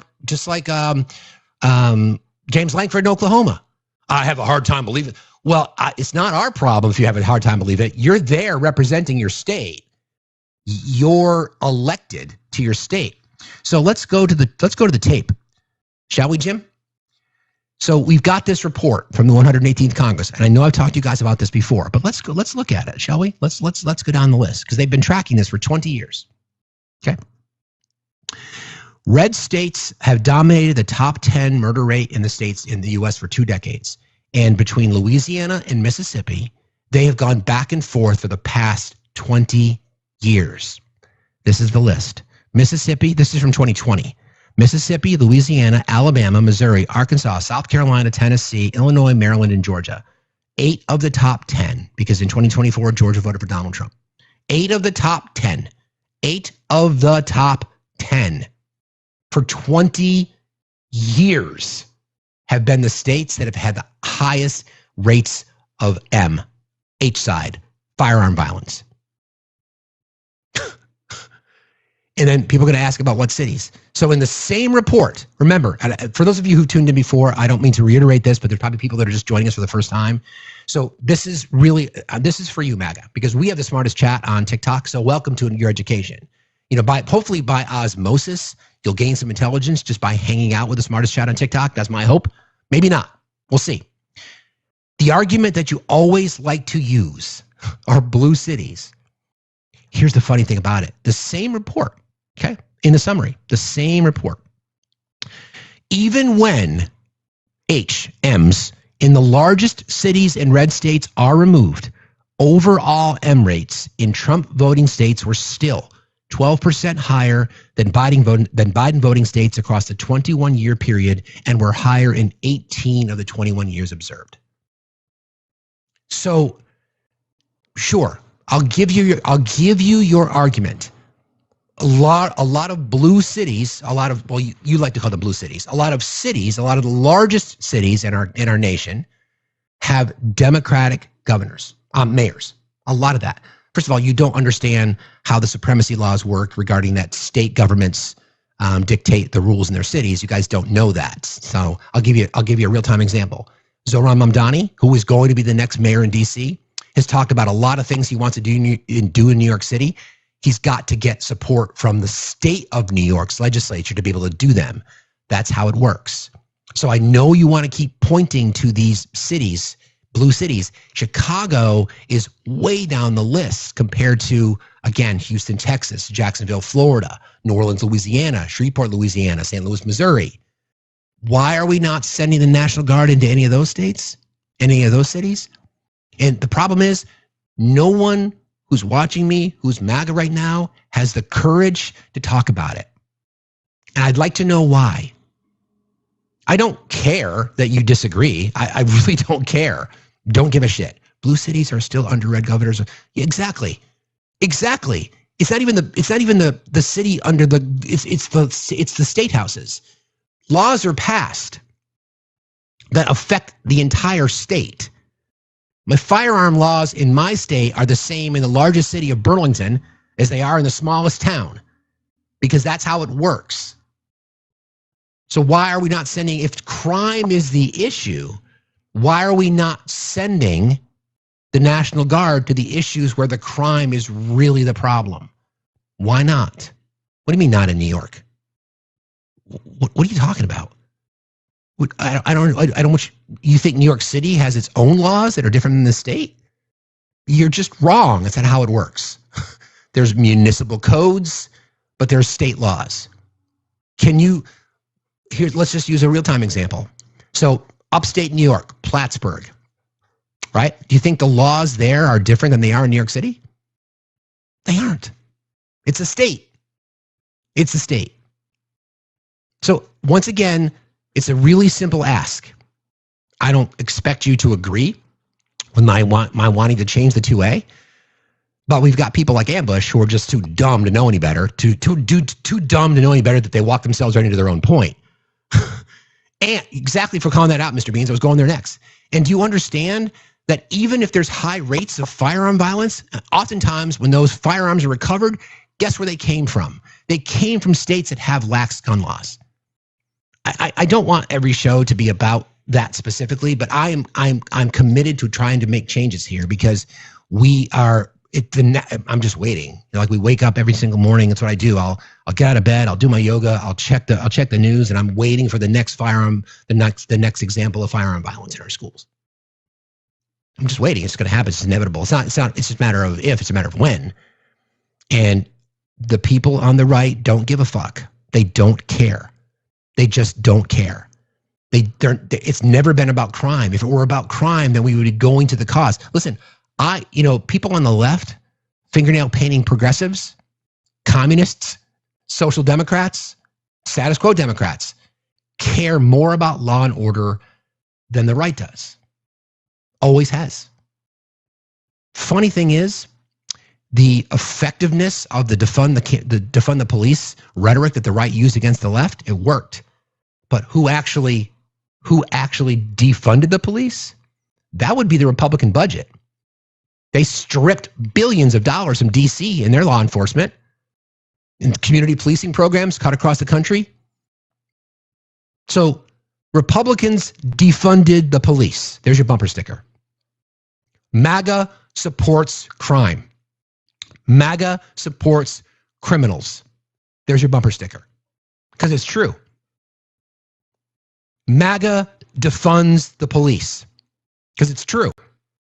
It's not rhetoric. We could talk about it all day long. You can talk about it till the cows come home. You can say, yeah, that person said this, that person said that. Well, that person did this and that person did that. You put your pen on the paper, the auto pen, you auto pen your way through signing the Republican budget that cut funding for community policing in states across the country and also cut funding from DC law enforcement. So who actually defunded the police? So don't make it about rhetoric. Make it about actions.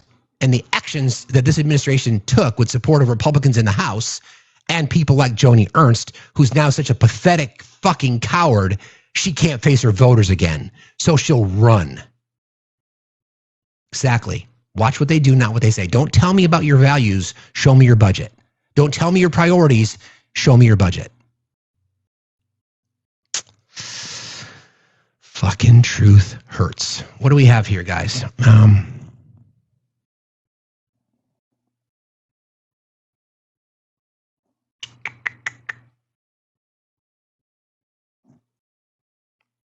Okay.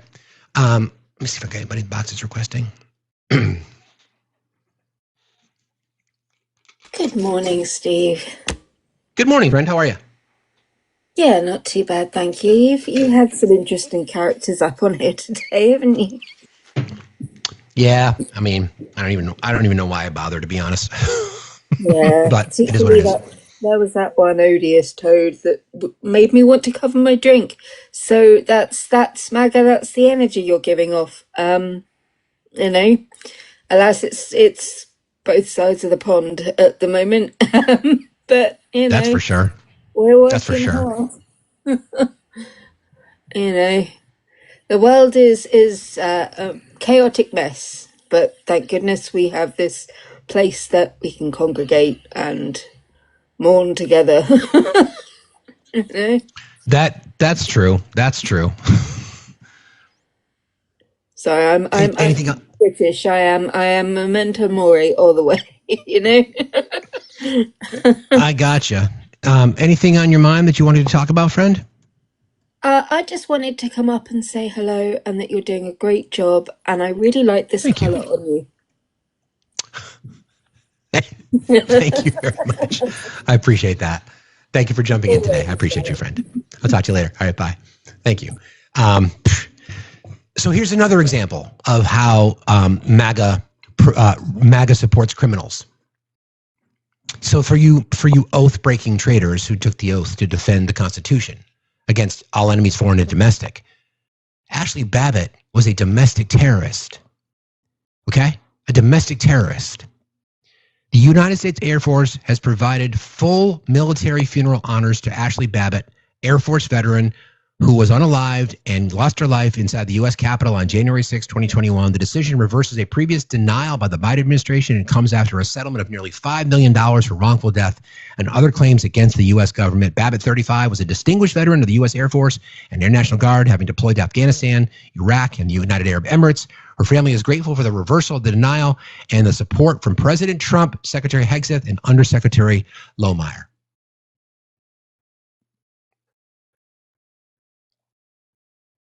You cool with that, MAGA?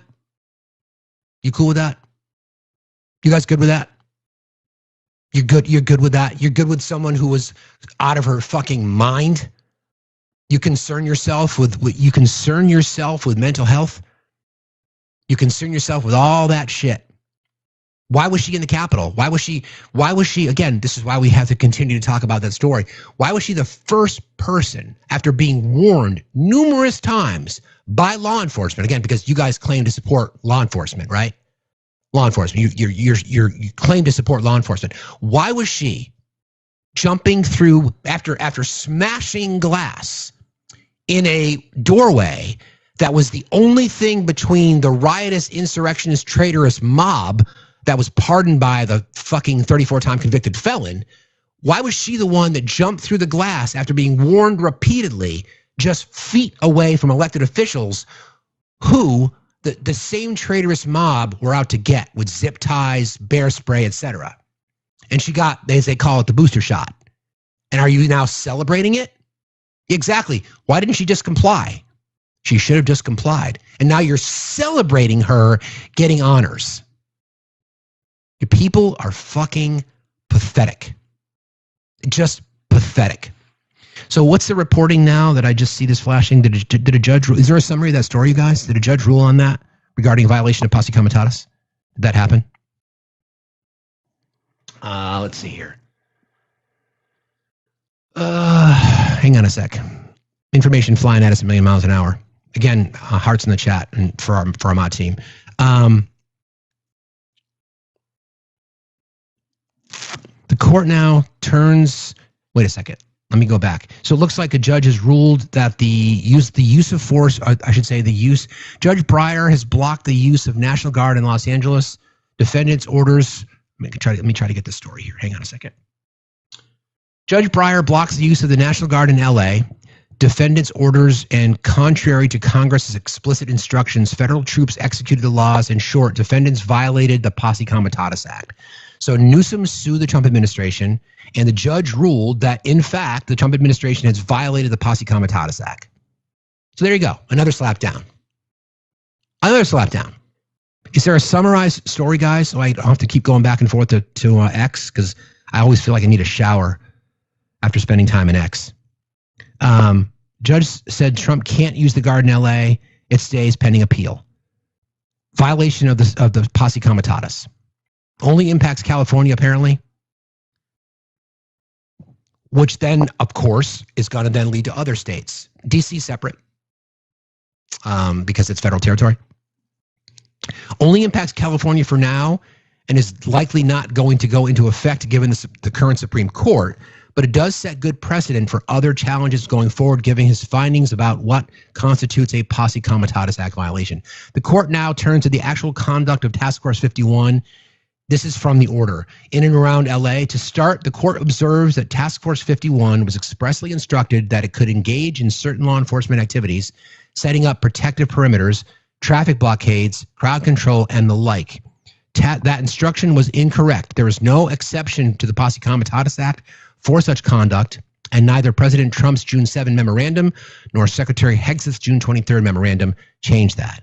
So the judges ruled that the Trump administration's use of the National Guard in LA is in violation of the Posse Comitatus Act. So now, of course, our friends on the right will say that they are corrupt judges. That's exactly what's going to happen. That's what they're going to rule. They're going to attempt to. Oh, it's not. Joe, are you a lawyer? Are you a judge? No, it's not. No, wait. Hold on. The judges ruled that judges ruled in LA that they violated the Posse Comitatus Act. Nuh-uh. Well, they did. They really did. Nuh-uh. No, seriously. The judge said you can't do it, that you're violating the terms of the language of the Posse Comitatus Act. Nuh-uh. I'm serious. I don't care. Yeah, you don't have to agree with me. That's what the judge said. Nuh-uh. No, it's true though. It's they violated the Posse Comitatus Act. Nuh-uh. Okay.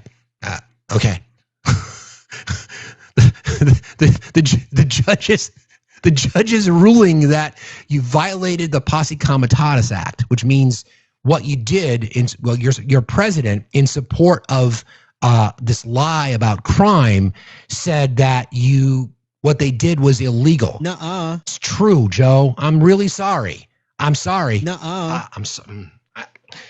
Good luck. Good luck. Good luck. Yep. Wow, that's wild. This is what conditioning does. This is what indoctrination does. This is exactly what happens. So the judges rule. They make a decision based on language in the Constitution, just like the appeals court ruled in opposition to the tariff policy. We do have laws that exist, right? We do have laws. We have laws in our country that exist. And in two cases, think about this, right? The two principal elements. the two principal elements of the Trump administration's agenda, right? Law and order, how ironic, and the tariff policy. Okay? So in their mind, in MAGA's mind, that the president can just do whatever the fuck they want because the president. That would be a dictator. That's what a dictator does. That's exactly what dictators do. Like, that's what they do. That's how they operate, by saying, I can do whatever I want because I'm the president. Now, the compromised Supreme Court has given deference to a president, saying that as long as you are doing it within the guise of your office, from an immunity perspective, that's just about whether or not they can be charged. It doesn't give him keys to the car, because we currently do have in our democracy, MAGA, because that's what we are, rules that govern our nation. Two in particular are what's referred to as the president has IEPA powers to use tariffs in response to an economic emergency. So MAGA, question for you. Is the economy the best it's ever been currently? And if the answer is yes, then why is the president attempting to use conditions of an economic emergency to justify tariffs? Number two, if the president has legal authority to use the National Guard wherever he wants to, why then did a judge just say, no, nuh-uh, you don't have the ability to do that because you're violating posse comitatus? Not because we think you are, but because what you told us you wanted to use the National Guard for violates posse comitatus. Nuh-uh. Yes. Nuh-uh. Yes. Nuh-uh. Yes. So you're in a bind now, friends. You're in a bit of a bind. Okay? You're in a bit of a bind because your entire economic future is based on tariffs. And now judges have ruled that the tariffs are illegal, that they violate, that they don't. We are not under an emergency economic situation. Therefore, the attempted use of IEPA doesn't apply. Let me just get the actual IEPA. IEPA. I think that's what it is. I think that's how it's spelled. International Emergency Economic Powers Act. Curtailment of emergency executive powers. Congress acted the IEPA in 1977 to clarify and restrict presidential power during times of declared national emergency under the Trading with the Enemy Act of 1917. So you claim it's an economic emergency. At the same time, we are bringing in billions and trillions and gazillions and quadrillions of dollars, and even though we're not, and even though any money that we're bringing in is being paid for by the American taxpayer, you can't have it both ways. If it's an emergency, then you would have to say, you'd have to show us, we are not bringing any money, stock market's crashing, et cetera, et cetera, et cetera, et cetera, et cetera. None of that exists. So therefore, use of the IEPA as just determined by a judge is illegal. That's unfortunate. When you can't govern and you have no economic policy other than that, and the policy you are using was against the law, then what are you going to do? I'm going to sell more merch. Nuh-uh. You might have to. Simultaneously, you violated posse comitatus, which is not authorization of domestic forces on American streets. You were just told you can't do that either based on the way you positioned it. So, yeah, we saw that, Dawn. So now we're going to see a presser today. So I think it's really, really interesting. Steve, would you say they've just been caught with egg all over their face? I would say they've been caught with something all over their face. I don't know if it's egg, but in MAGA world, I'm sure they'd like that. Anywho, this is just wild to me. I think I left. I don't know about you guys, but I left our live yesterday with Daniela feeling inspired because of the things that she said. Right? She said that he does not control the military. And I agree. Now, we discussed this, and I asked her to break it down for me, and she said, yeah, she does not have the ideological control. She doesn't. She just doesn't, or he doesn't, I should say.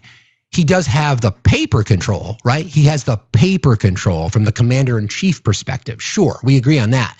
But if MAGA has convinced themselves that the military will just do whatever he tells them to do, and it doesn't seem like that's going to be the case, right? It just doesn't. So you're now in a bit of a bind, and you've got something on your face, and you're now it's going to be difficult. Now it's like, maybe the MAGA facial isn't what it once was. I don't know, but I can't believe I just said that. Anyway, I'm just saying, when your economic policy is all about tariffs, and you've got the author of the policy who's making money off the fact that the courts are going to rule what they just ruled, as we just went through that exercise, and now we've got judges saying, dude, you're breaking the fucking law here. You can't do this shit. And then again, so then MAGA's response is going to be, it's the judges. It's the judges. They're not doing their job. It's the judges. I don't know. I'm just saying, good luck with that. Good luck. Let me see if there's any more updates on that. All right, here's the story. Thank you, guys.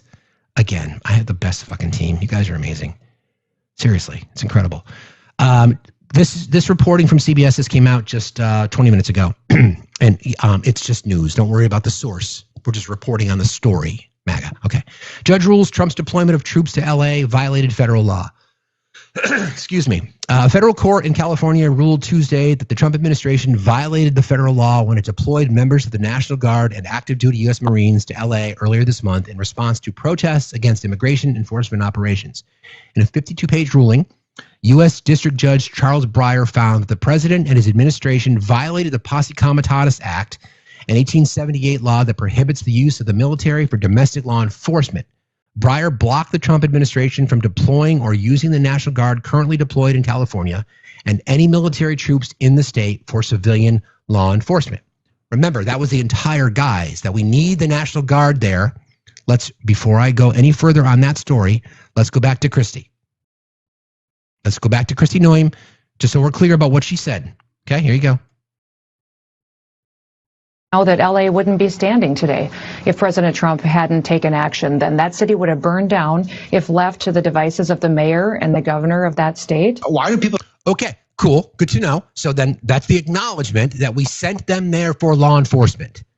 That's why we sent them there, not for security, not for protecting buildings. We sent them there for law enforcement. Again, not my words, her words. Not my words, Pete Hegseth's words. Not my words, Donald Trump's words. We sent them there for law enforcement. And the judge just ruled in that ruling that Breyer blocked the Trump administration from deploying or using the National Guard currently deployed in any military troops in the state for civilian law enforcement. So their strategy, oh my God, this is just fucking nuts. First of all, we knew it was going to happen. Their entire strategy to try to justify and continue to, because their followers, like Ambush, are so scared of everything. Remember the list, friends? Remember the list? They're scared of books. They're scared of flags. They're scared of dudes who wear fingernails. They're scared of paper masks. They're scared of rainbows. They're scared of food. They're scared of women, for sure. They're scared of colleges. They're scared of big noises. They're scared of clean air, et cetera, et cetera, et cetera. Nose rings, Gatorade, Bud Light, Taylor Swift songs, immigrants, vaccines, beer cans, blue hair, bathrooms, vegans, drag queens, windmills, rainbows, magnets, tampons, different people, common sense, words, brightly colored hair. I'm just reading the list as the chat's just popping them out there. Education, books, whales, sharks, magnets. They're literally afraid of everything. Everything. And now they're told that you guys can't do this. And then people like Ambush are like, oh my God, I can't go to LA because it's going to be destroyed. Not that I'd ever go to LA anyway, because it's a liberal indoctrination factory, but I can't go to LA anymore. It's going to be destroyed. All the fires and all the stuff. Blue hats. And now you're told that you can't. Cat ladies. You're right. They're scared of themselves. They look in the mirror. Reason, the truth. White Claw lovers, bathrooms, signs, Subarus, parking garages, soap, Obama, common decency, reality. Again, tampons, pronouns, laws, logos, Cracker Barrel, toothbrushes, or like literally a toothbrush. They're afraid of washing their asses. So what do you do now? Nike, Gavin Newsom, lesbians, everything. Clean water, tan suits, all of it. PBS, Elmo. They're afraid of Elmo. M&M's. Science, maths. But they're not afraid of Putin. Good point. Bare shoulders. You know, they're afraid of, you know, people who dress, you know, spicy. Ah! Penguins, seasonings, unless it's ketchup. The evidence at trial established that the defendants systematically used armed soldiers whose identity was often obscured by protective armor and or masks and military vehicles to set up protective perimeters and traffic blockades, engage in crowd control, and otherwise demonstrate a military presence in and around LA. In short, defendants violated the Posse Comitatus Act. His decision restricts the use of service members to engage in arrests, apprehensions, searches, seizures, and traffic and crowd control. Breyer's ruling came after he held a 3-day trial in the case brought by Governor Newsom, sipping his MAGA tears from his cup, in June. Newsom sued after Mr. Trump announced that he would be deploying members of California's National Guard to LA to quell protests in response to immigration enforcement operations taking place in the area. Oh boy, there's going to be some ketchup being thrown, if he's even capable of throwing ketchup. I'd say we would make a shirt and add it to the merch store of all the things that MAGA's afraid of, but we would need like an entire line of clothes, just hormones. Yeah. So what do you do now? See, Subway sandwiches? See, here's the thing. You could probably say, you know, you're mocking us. And I'm going to say, you're right. We are. We are fucking mocking you. We are. There. Am I afraid of working? No, I'm working right now. I'm educating you, Patriot. I've got 2 companies that I run. I work a lot. I work to all hours of the night because I've got clients who respect the work that I do all over the place. So I don't sleep. I work a lot. What about you, Patriot? You're here. Are you on your 2-hour lunch break? Interesting. It's kind of funny. It's a weird flex, dude. I don't know if I'd ask that. It's kind of funny. Pink hair dye. Straws. Bill Gates. Cooking. Bert and Ernie. Hebert. They're afraid of everything. It's like, it's batteries.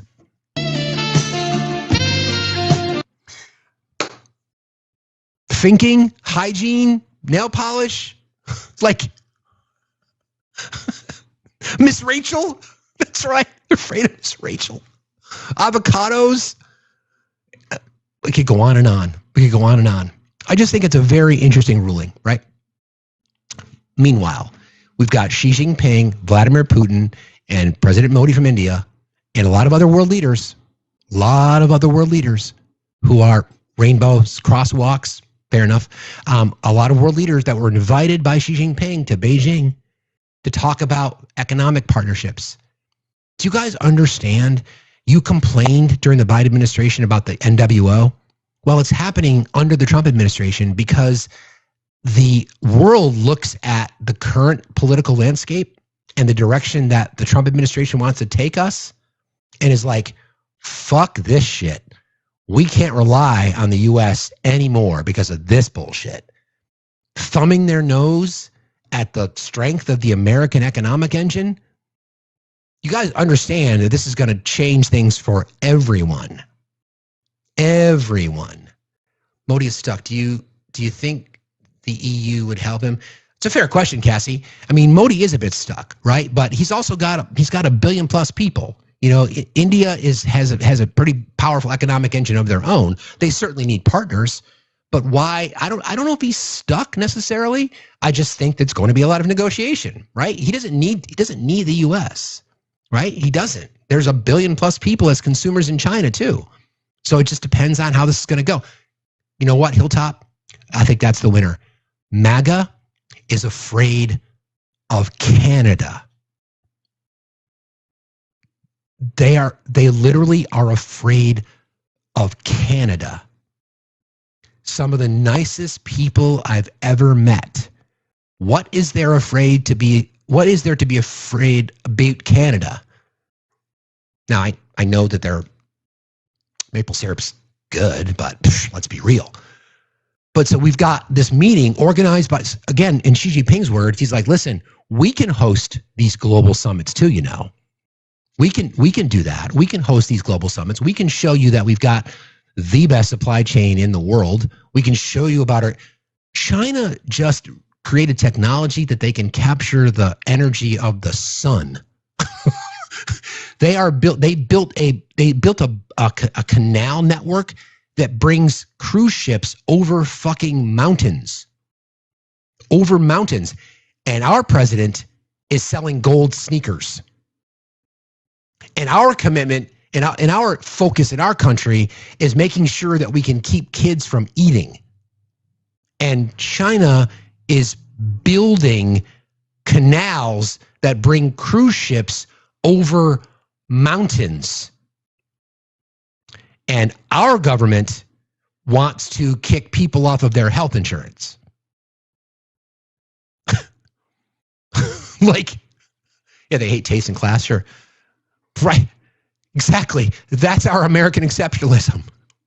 Another fucking lie that's been told to the American public for so long. Single moms, they absolutely hate single moms. Although they probably have that on their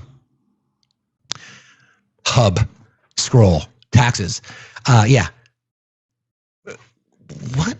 If you don't love America, why the fuck out and go? If you don't love America, why the fuck out and go too? Peter, you should hate it too. Okay?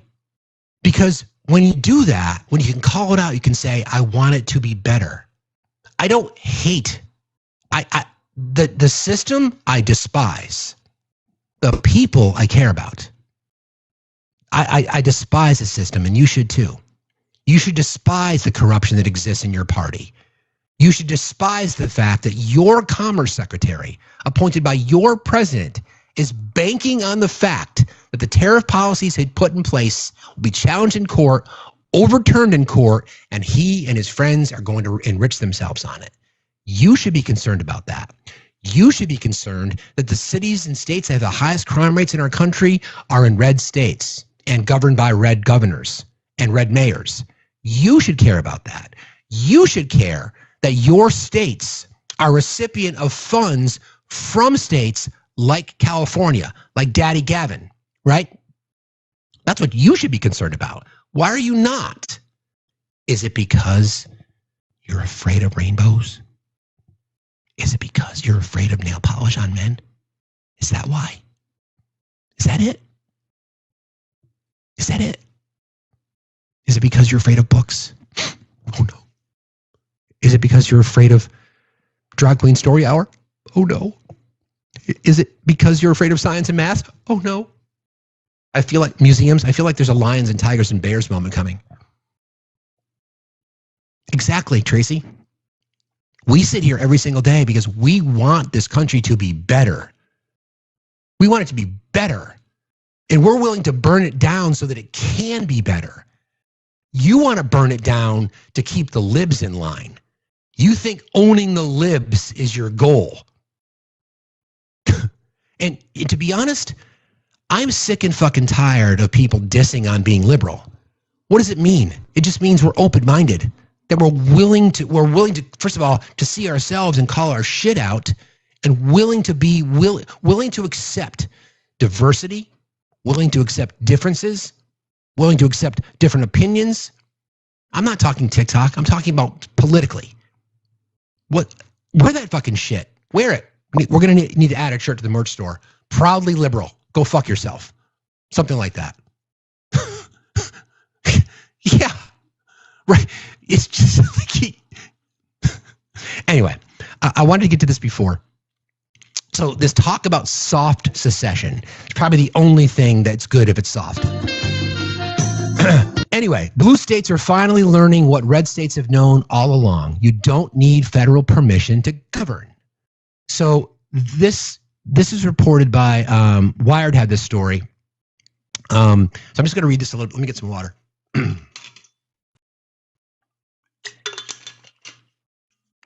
Don't forget about our gifting goal, friends, and don't forget about subscribing, please. Ice cream. You're right. You're right. You know, here's the thing, and those of you, if you know, you know. If you've ever had, now I don't know where you live, but people call like soft serve ice cream, soft serve. In the land that doesn't exist, we call it a creamy. It's spelled Creemee. And if you've never had a maple creamy, I'm gonna say this publicly. Maple creamies, better than sex. Well, lately I wouldn't know, but anyway, maple creamies are at the fucking top of the list. There's maple creamies, and then there's everything else. And if you've never had one, I would really encourage you to have one, because it is fucking life-changing. Absolutely life-changing, okay? So whether it's a soft serve, but you're afraid of that too, MAGA, because you won't allow yourself to lick. It's good practice for your tongue. I'm just saying. You won't allow yourself to lick a creamy in public. Because what? You don't want the perception of you enjoying yourself having some ice cream? You're worried about how that might look? Okay. Whatever. Yeah. Okay. Again, maple creamy, and there's a spot. I won't dox myself, but there's a spot that's not far from me that literally is a maple sugar processing spot. And you can watch them take maple syrup from the tap and create the mixture and then add it to the creamy machine and eat it. There is nothing better. I'm sorry to get everybody all fired up about that, but I'm telling you, you need to experience it in your life. Make it a point. Come to the land that doesn't exist, spend some money, have some creamies, and then either move here or leave. I'm just letting you know, okay? I'm just letting you know. Love you, but we don't have a lot of room. Yeah. Sorry about kicking you before, buddy. What's on your mind today, sir?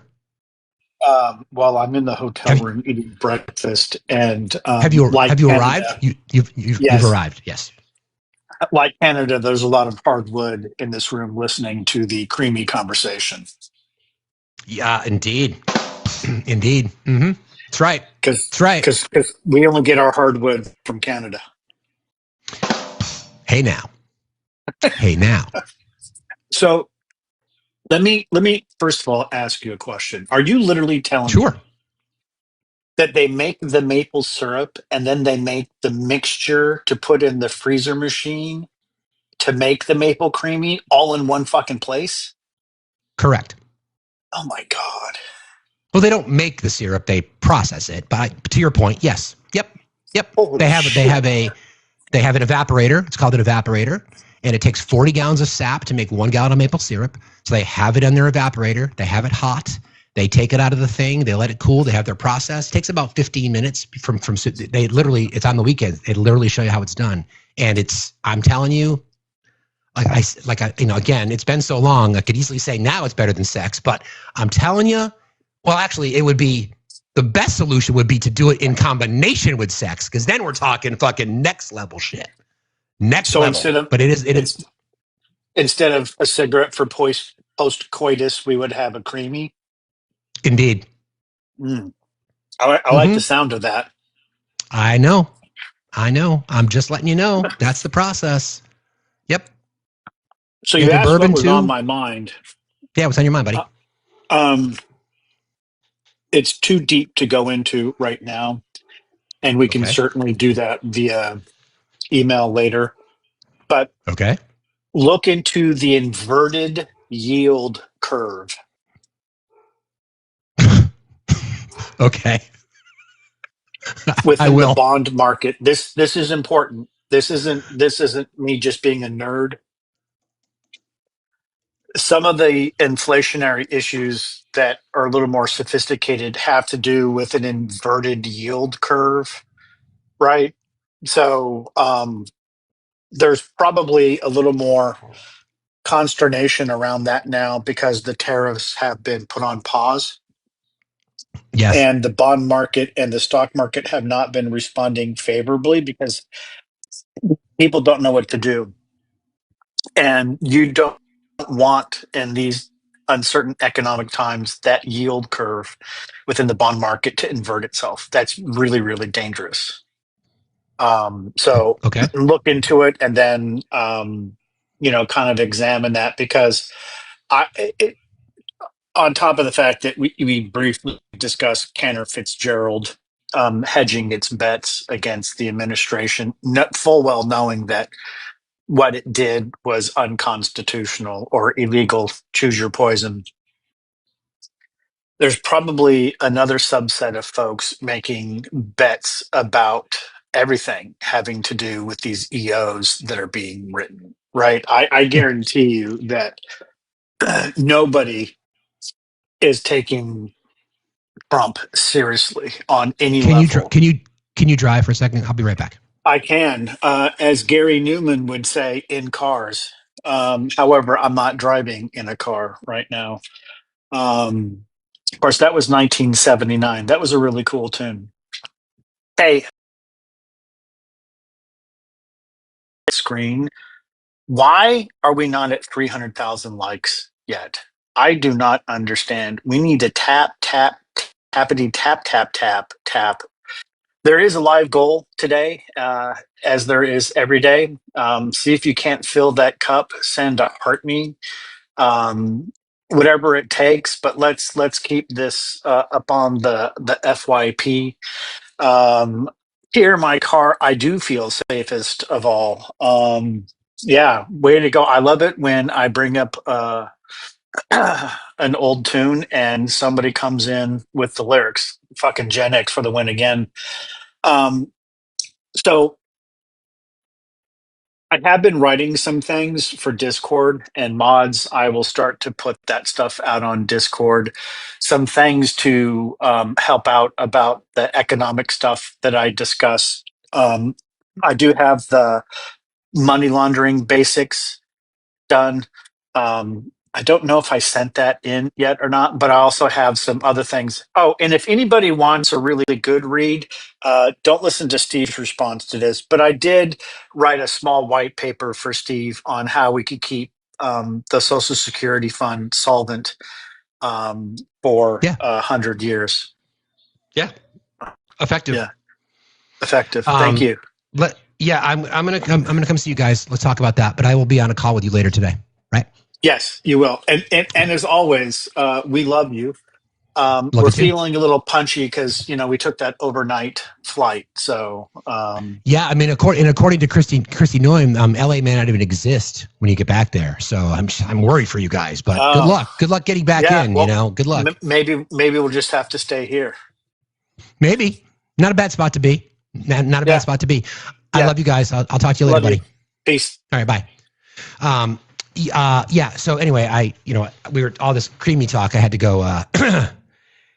Anyway, so my point in what we've just kind of experienced just today, and by the way, there's no additional updates regarding the 2:00 Oval Office appearance that's coming later.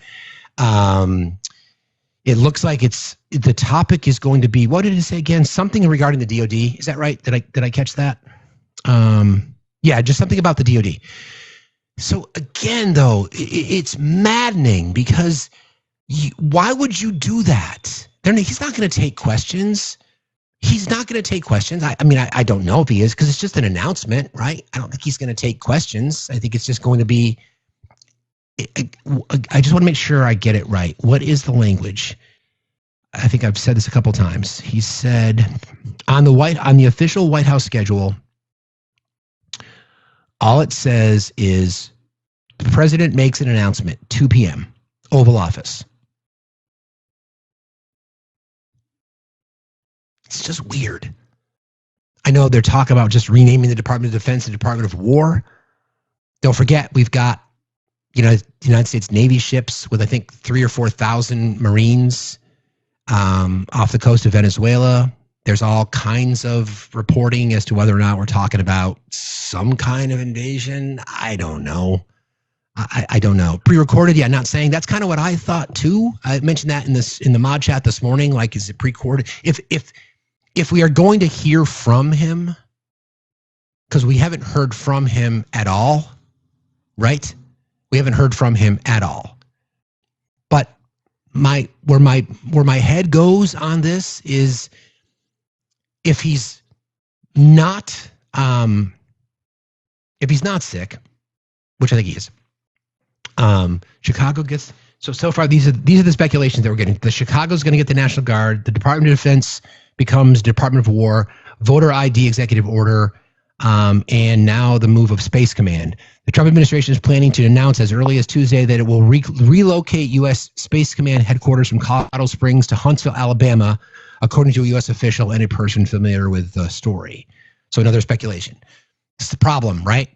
This is why the media vacuum. This is why journalism has to exist.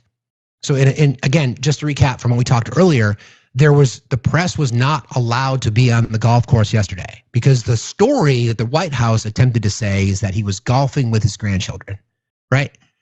We don't know because we don't have any video footage. We don't even have any photographs of him on the golf course. All we have are their statements. And that's what the right is now running with, right? Running with the story that, shit, he's playing golf. You guys can shut up now. He's playing golf. Is he, though? Is he? I don't know. Do any of us know?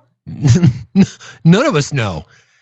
All right. Well, I'm going to shift gears a little bit, because I keep wanting to get to this story about soft secession. Behind closed doors, blue state leaders are planning. They're wargaming scenarios where federal agents show up and continue to transgress further and further past what is legal. Daily, the courts are showing that something is legal when Trump wants it to happen and illegal when he doesn't. How does a government function under these circumstances?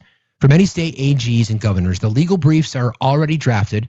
The strategy sessions have been running since December when we saw this coming, even though we hoped it wouldn't. Former Oregon Attorney General Ellen Rosenblum told in regard to told after Trump's inauguration. Excuse me. This is what American federalism looks like in 2025. Democratic governors holding emergency sessions on encrypted apps, attorneys general filing lawsuits within hours of executive orders, and state legislatures quietly passing laws that amount to nullification of federal mandates. Oregon is stockpiling abortion medication in secret warehouses.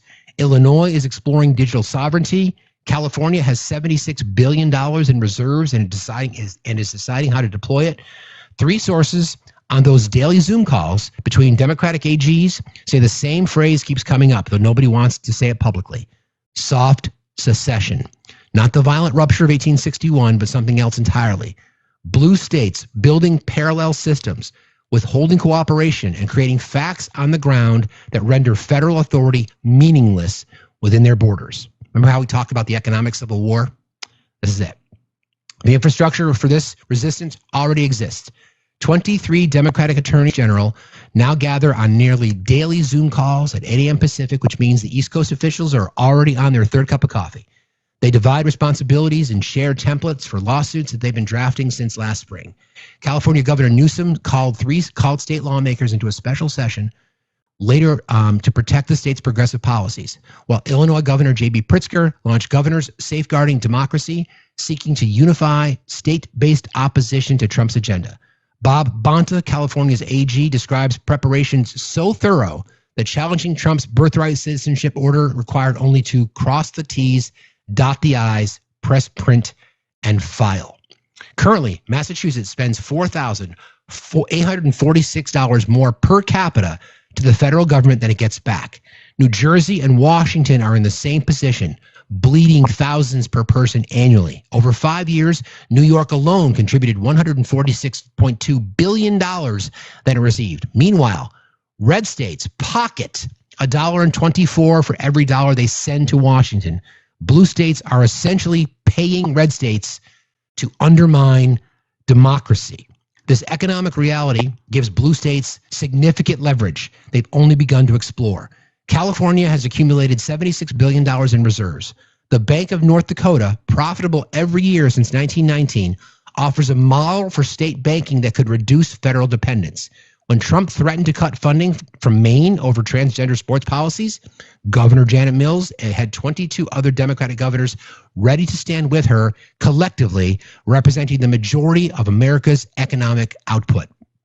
Massachusetts Governor Maura Healey told MSNBC her state police would absolutely not help Trump's deportation efforts. She's not bluffing. In Prins versus United States from 1997, Justice Scalia wrote, the federal government cannot require states and localities to carry out its immigration policy. The anti-commandeering doctrine, reinforced in Murphy v. NCAA 2018, means states can't be forced to implement federal programs. The legal foundation for soft secession was written by conservative justices who never imagined blue states would ever use it. Funny, Yale law professor Heather Gerken calls it uncooperative federalism. States don't have to actively resist, they can simply refuse to help. And without state cooperation, much of the federal government's agenda becomes unenforceable. We've seen this playbook work before. Northern states' personal liberty laws made the Fugitive Slave Act virtually unenforceable between 1780 and 1859, with only 330 slaves returned despite federal law.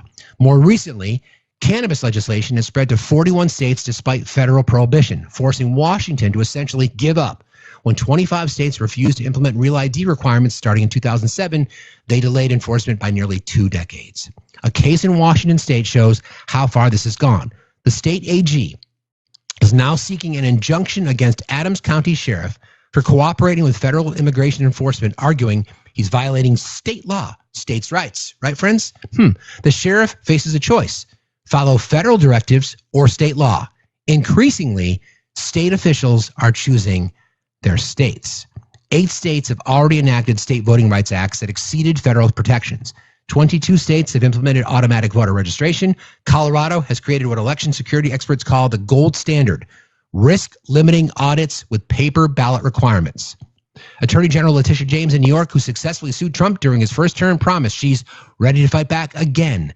During Trump's first term, Democratic attorneys general led more than 130 multi-state lawsuits against the administration and won 83% of them. Texas has been running this exact playbook for years. Operation Lone Star achieved an 87% reduction in border crossings through state action alone, regardless of federal immigration policy. Nearly 46% of U.S. counties have declared themselves Second Amendment sanctuaries. Blue states are finally learning what the red states have known all along. You don't need federal permission to govern. So I don't know if it's going to come to this, but the fact that this has been going on, the planning in advance, like these are the things that we can do because blue states in our country hold all the fucking cards. We hold all the cards. The red states would not exist without federal funding from blue states. So I ask you, friends, if you were in the position to literally stomp on red states, and I understand this. Listen, I know a lot of you who are here. I know a lot of you who are here live in these states. But this is an existential threat against our country. And we are seeing what's happening around us. Plain and simple. Plain and simple. It may be necessary. They cannot exist. So again, like we said earlier, use their own rhetoric and arguments against them. Use it. Use it. They want to claim states' rights? Okay, states' rights. We're not going to pay the feds. What do you mean you're not going to pay the feds? We're not going to pay the feds. States' rights. You don't want to pass firearm legislation? Well, if you come to our state with a firearm, done. You're done. Sorry, can't. It's against the law here. Do it. Let's do it. This is what we want. Now, there's also churn and burn as it relates to the government spending, because the government will shut down on September 30th. And I have gone back and forth on this. I have finally said, fuck it. Fuck it. Shut it down. So Chuck Schumer, there's already rumblings in the status quo Democrats about, we can't let it get worse. It's already really worse, because in their mind, the way that this works politically, the way that this works is that the minority party is always going to get blamed for not supporting keeping the government open, because it's going to require Democratic votes to make this happen. It's going to require that, because he's not going to get a majority on the right. There's going to be people in the Republican Party that are going to vote against it because they think the spending's too high. So the expectation is they're going to need Democrats. I say shut it the fuck down. Unlikely to pass in the Senate House anyway. It's the Senate side because it's filibuster proof, right? So again, it may pass anyway, but there are budget hawks in the Senate as well who are not going to want to continue to fund the government at spending levels, right?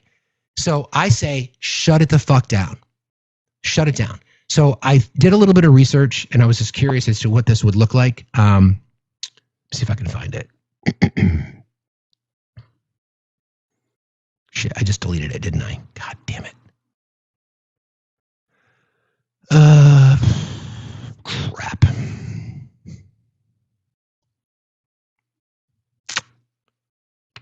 I deleted it.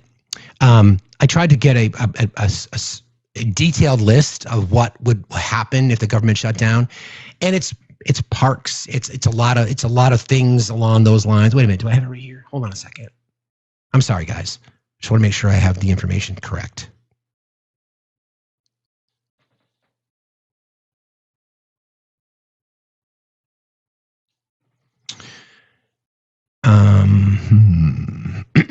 Excuse me.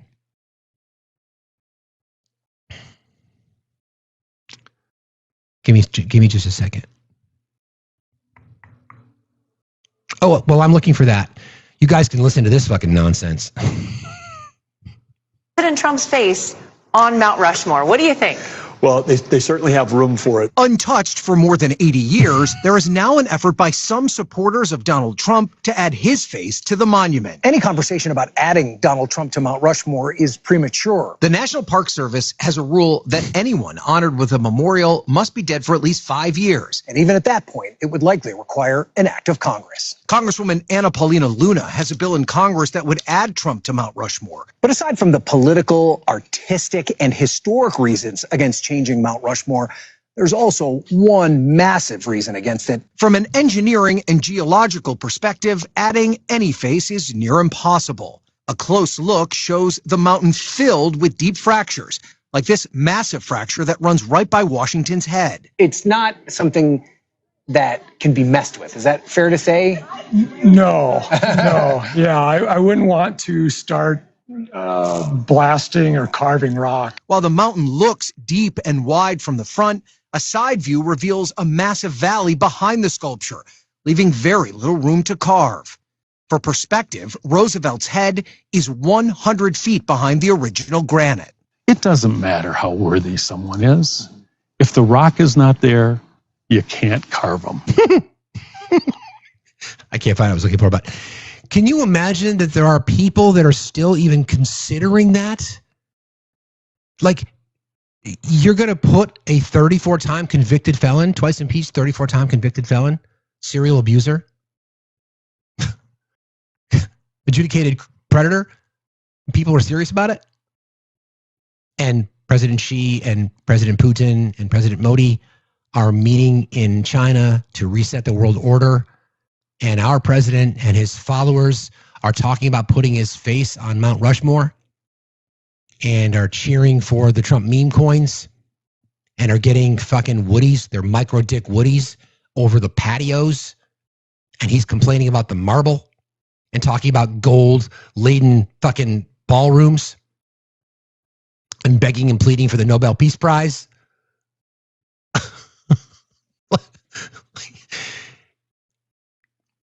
The Trump presidency is just being panned all over the world. People are just mocking it all over the world. It ain't on us. It's on you. And you know the worst part about it? The worst or the best part about it is that people on the left side of the aisle, whether you be just a moderate Democrat, a progressive, a liberal, a full-blown commie, we're the ones that are going to be fighting for the preservation of some of the things that we have and the expansion of rights that all of you mouth breathers will benefit from. So you can thank us when we save your fucking asses, because we all know that when the inevitable happens, you will distance yourself as quickly as possible from any connections to MAGA. You won't want to be lumped in that category at all because you'll be tagged as a pathetic loser. You'll be tagged as what you should be tagged as. I always think about that scene in Inglourious Bastards. Remember, they always talked about it. They always talk about, you're going to take your uniform off someday, but we're going to leave you with a mark. You know what I'm talking about, right? We're going to leave you with a mark, unrecognizable, or so that you will be recognized no matter what. You can assimilate to any community, but there's going to be that big scar on your head, right? That big scar on your head. So what are you going to do then? Because we know you're not going to want to be connected to this. Somebody's going to ask you, Peepaw, did you really want President Trump's face on Mount Rushmore? No, of course not. Meanwhile, you put it in your special file and did your little finish exercise thinking about Trump's face on Mount Rushmore. You understand, right, MAGA? You understand that we are in mock mode. I am in full-blown petty. I'm going to embrace the petty. I'm also going to continue to remind you all who are here loyally with us every single day that I expect a lot from you. In fact, I'm going to demand it. I'm going to demand a lot from you. Okay? We've worked really hard to create credibility in our space, and I hope you appreciate that. And in doing so, oftentimes that requires reciprocity. I ask for your support every single day. We are crowdfunded. I appreciate it. But now is really when the rubber meets the road. If you've learned anything from us or other creators in this space, we are desperately asking you to participate in the saving of our country, because that's what we're talking about. If you care about things here, then get fucking angry. Get pissed off. Be fucking petty. Allow people like the idiots that we've spoken to today, Ambush and the others, to do their fucking thing, because they're an embarrassment and they're going to have to wear that collar. We don't. Don't ever relent on the truth. Don't ever relent on it. You're not going to lose an argument with people if you stick to the facts. You're never going to lose. Never going to lose. Don't let them tell you lies about J6. Don't let them tell you lies about Trump's criminal convictions. Don't let them tell you lies that he's an adjudicated sexual predator. Never. Never. Don't let them get away with it. They want to do everything they can. Remind them of the changing of stories that he's told about JE. Was it that it was a real estate deal gone bad? Was it that he said inappropriate things to a guest, or that he kicked him out because he said inappropriate things to a guest's daughter? Or was it because he stole someone? That someone, Virginia Dufresne, identified Maxwell as being the perpetrator. Don't ever let them pivot away from that. Don't ever let them. Don't ever let them tell you that tariffs are not instrumental in the destruction of our economy right now. We're witnessing it in real time. Don't ever let them tell you that gas prices are up under the Trump administration, because they are. Don't ever let them tell you that he brought inflation down, because he didn't. Never. Get fucking angry. Get angry. Get pissed off. Get out there and fight for this shit, because it's way too fucking important. So then back to the budget, the spending bill, right? Shut it down. Shut it the fuck down. Because MAGA's going to blame people anyway. I wrote something yesterday. See if I can find it in the mod chat. I just was like, let's get the Democratic Party to be motivated. Can I find that? Did I post it? I think I posted it last night. Let me see if I can find it. All right, here you go. Like immediately, like tomorrow. Because again, it's 30 days away until the government shuts down. This is where I want to take ownership of the narrative. Let's fucking take ownership. So I said, the Trump shutdown. President Donald Trump and his cowardice MAGA Republicans in Congress hate America so much that they will punish lower and middle class voters by shutting down your government and denying essential services to those who need it the most. They are cruel, heartless, and traitors to their oaths. You're welcome, DNC. Seriously. Let them wear it. Let them fucking wear it. And we on the left and our leaders on the Democratic side don't do shit. They'll respond to it. Fucking own the message. He's in charge. It's the Trump administration. He's got the House, he's got the Senate, he's got the court, he's got the White House. Fucking own it. Own it. Own it, and then own it again. Mods, who's in the guest box? You guys mind checking that out for me? I appreciate it. It's going to happen in 30 days. It's going to happen in 30 days. There's going to be this, and it's like it always is. It's going to be last minute. It's going to be finger pointing. So I say get out in front of it. Get out in front of it. Do it now. Get out in front of it. Let's go. Fucking own that shit. Own that shit. Own it. This is you. You're the one that's in charge. This is your government now. What about Biden? Well, what are you going to do? Own that shit. Get out ahead of it. Recognize that this is a Trump administration. The government shuts down. It's Trump administration. It's MAGA Republicans. It's the authoritarian wannabes in our government who are going to deny basic services, essential services to the people who needs it most. Trash all over your all over your streets. National parks closed. That's because of the Trump administration. It's going to hurt. It's going to hurt people. I get it. I'm sensitive to that, and I respect that. But it hurts already, right? It hurts already. I can't, can't see who's requesting just that one guest. Yeah, okay. I just don't know. Again, what are we going to do? Are we going to stand up? Because this is what we want. We want the Democrats to fight back. That's what we want. How else do you do it? Unless you fucking do it.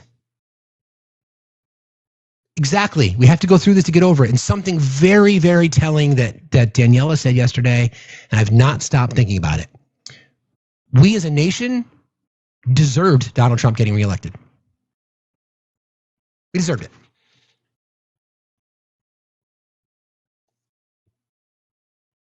We deserved it. Apathy, people just willing to accept, authoritarianism, we deserved it. We got what we deserved.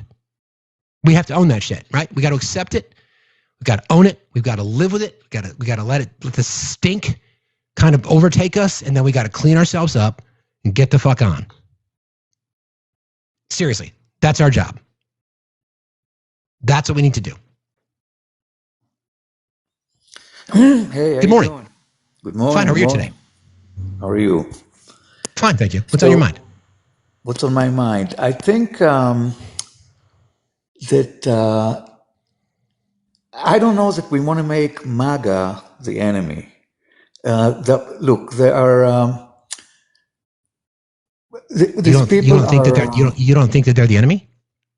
I don't. I think they're human beings, just like us. They all have their own. Look, what they're worried about is the fact that we regulated them out of existence. You cannot get anything done anymore in this country unless you armed with lawyers or the bureaucracy is just killing everybody. It's killing businesses. Oh, I disagree.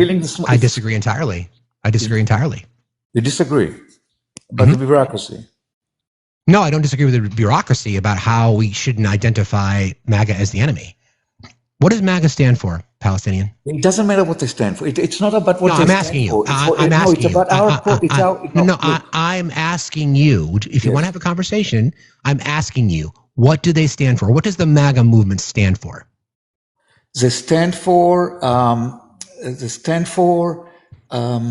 How can I say this?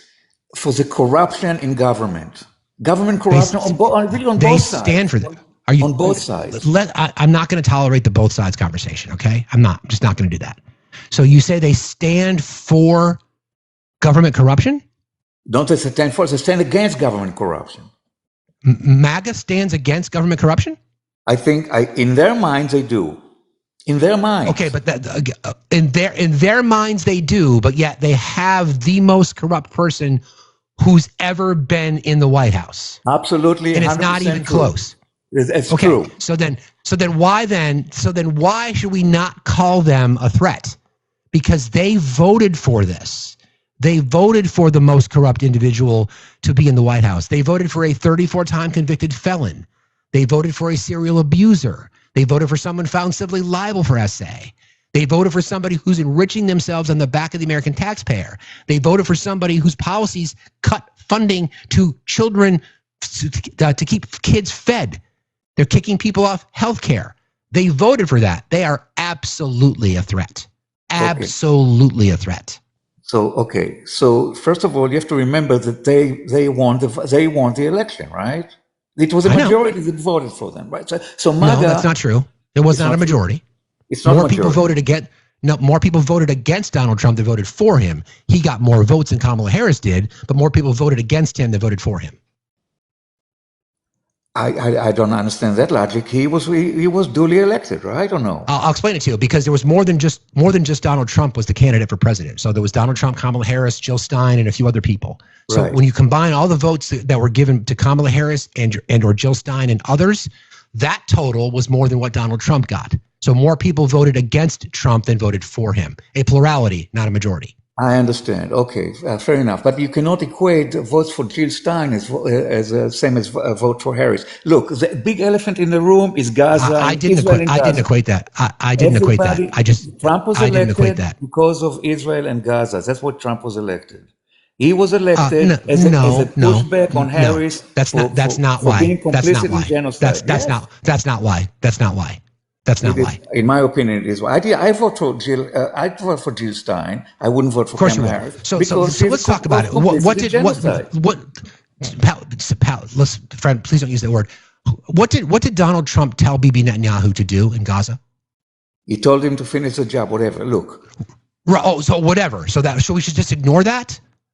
No, of course. Listen, I hate the motherfucker. Who's the one? I hate the motherfucker. I don't like the motherfucker. Who's the one? Right, but who's the one that's actually participating in G-Side? Who's the one that's doing that? Trump. Exactly. So miss me with your fucking bullshit, dude. Miss me with your bullshit. What do you stand for? I don't stand for either one. I don't stand for either the Democrats or the Republicans. What do you stand for? Like, what do you stand for? Free Palestine. I stand for free Palestine. So do I. I stand for the end of the genocide. Don't use that word again. If you use the word again, listen, my guy. If you use the word again, I'm going to kick you. Don't use that word again. It's a TikTok thing. It's not my thing. Sorry about that. It's a TikTok thing. I'm not aware. Don't use it again. Okay. Okay. So you came up here and made a claim. You came up here and made a claim that Kamala Harris supported G-Side in Palestine, and you have and your evidence to support that is what? Look, she had the power to stop it. She had the What power did she have to stop it? What power did she have to stop it? Does Trump have the power to stop it right now? Yes. What power did Kamala Harris have? Answer my question. What power did Kamala? What power? My God, take a deep breath. Take a deep breath and answer my questions. What power did Kamala Harris have to stop it? What power? What power does she have now, or what power did she have when she was running? You said she had the power to stop it. What power did she have to stop it? She had the power to distance herself from Joe Biden. That's the power she was the vice. She was the vice president. What again? You said she had the power to stop it. What power did she have to stop it? She had the power to distance herself from Joe Biden. She would have been elected. That's what I'm saying. That's not power. She's the vice president. Listen, I'm not a lawyer. We're not talking about semantics here. I don't give a shit what you are. What does Donald Trump have the power to stop it? Did he or did he not when he was elected? Did he have the power to stop it? He has the power to stop it. He didn't stop it, and he's complicit in it. Absolutely. So then why did you flip that on Kamala Harris to try to say that she was the one that had the power to stop it? She had the power to make a difference. She had the power to make it. As VP? She did not. Do you know how our system works? Once she's running for president, she's no longer And what VP. did she say? And that's not true. She's VP until she's no longer VP. Okay, then she should have quit. If that's the case, she should have quit. Fucking quit. She should have quit. If she had any conscience, dude, she should have quit. Can you do me a solid? Do me a solid. Do me a solid. Can you tell me what you had for breakfast today? Can I say what now? Can you tell me what you had for breakfast today? I'm just curious. I just had coffee. Hey, good morning. Nobody fucking cares. Oh my God.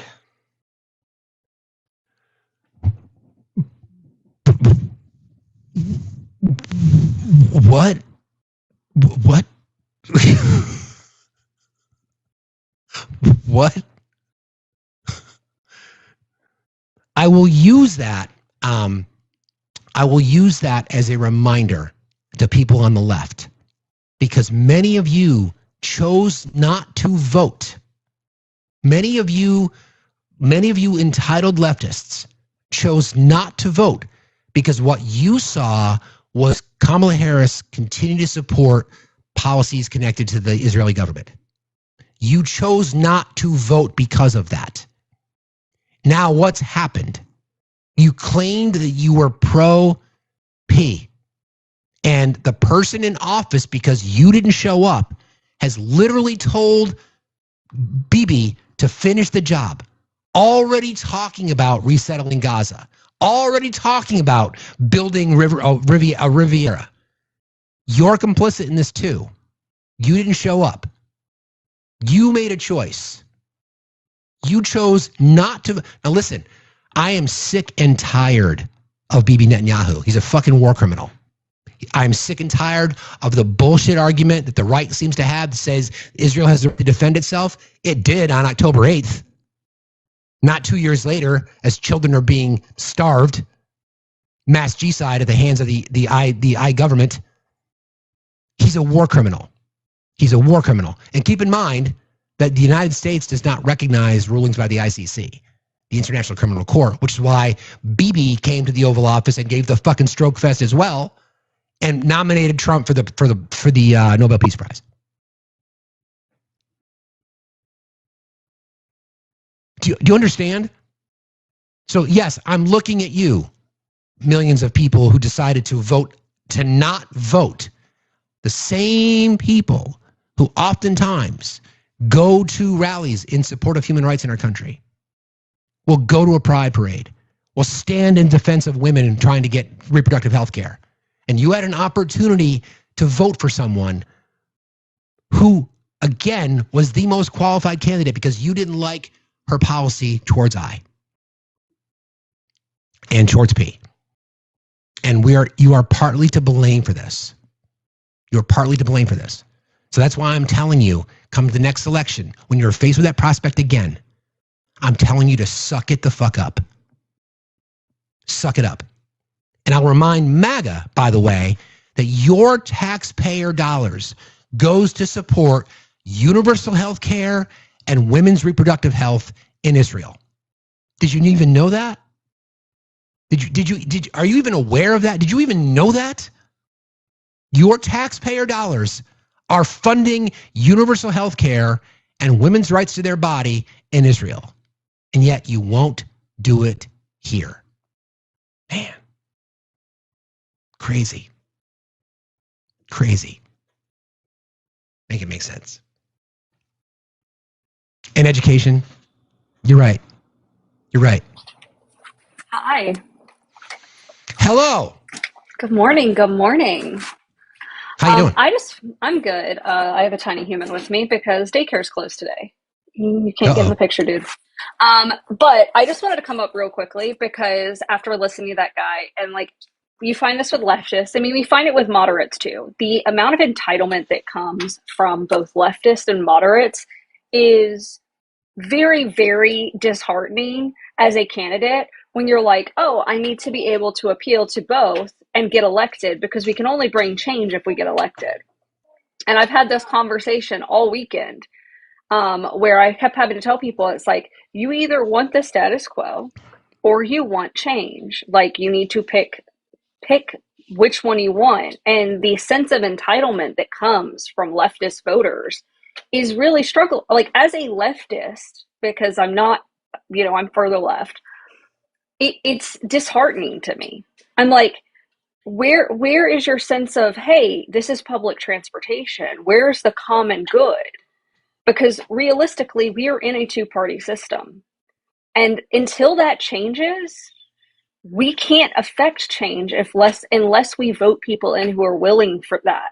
And if we're going to continue to hold our candidates to a higher standard and tear them apart when they don't speak about things, when they don't do one specific little thing, then we're not going to affect change. We can demand change and still, go out and,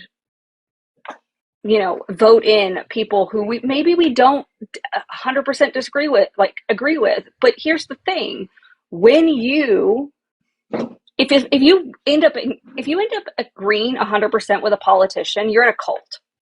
Like, you should not agree with a politician 100% of the time. Like, I wouldn't say that's a cult, Victoria. I would say there's a difference. I would say if you strictly politically, I wouldn't say it's a cult. Ideologically, if you believe everything that comes out of Trump's mouth and all the things he's done, and you agree with everything he says, that would be a cult. I hear what you're saying, that's fair. But I don't think those are the same things. Yeah, that's fair. I haven't quite noodled that one out fully. But it's this thing where I was talking to leftist voters this weekend, and a moderate voter. And all what even is a moderate? What even is a fucking moderate anymore? Like, what?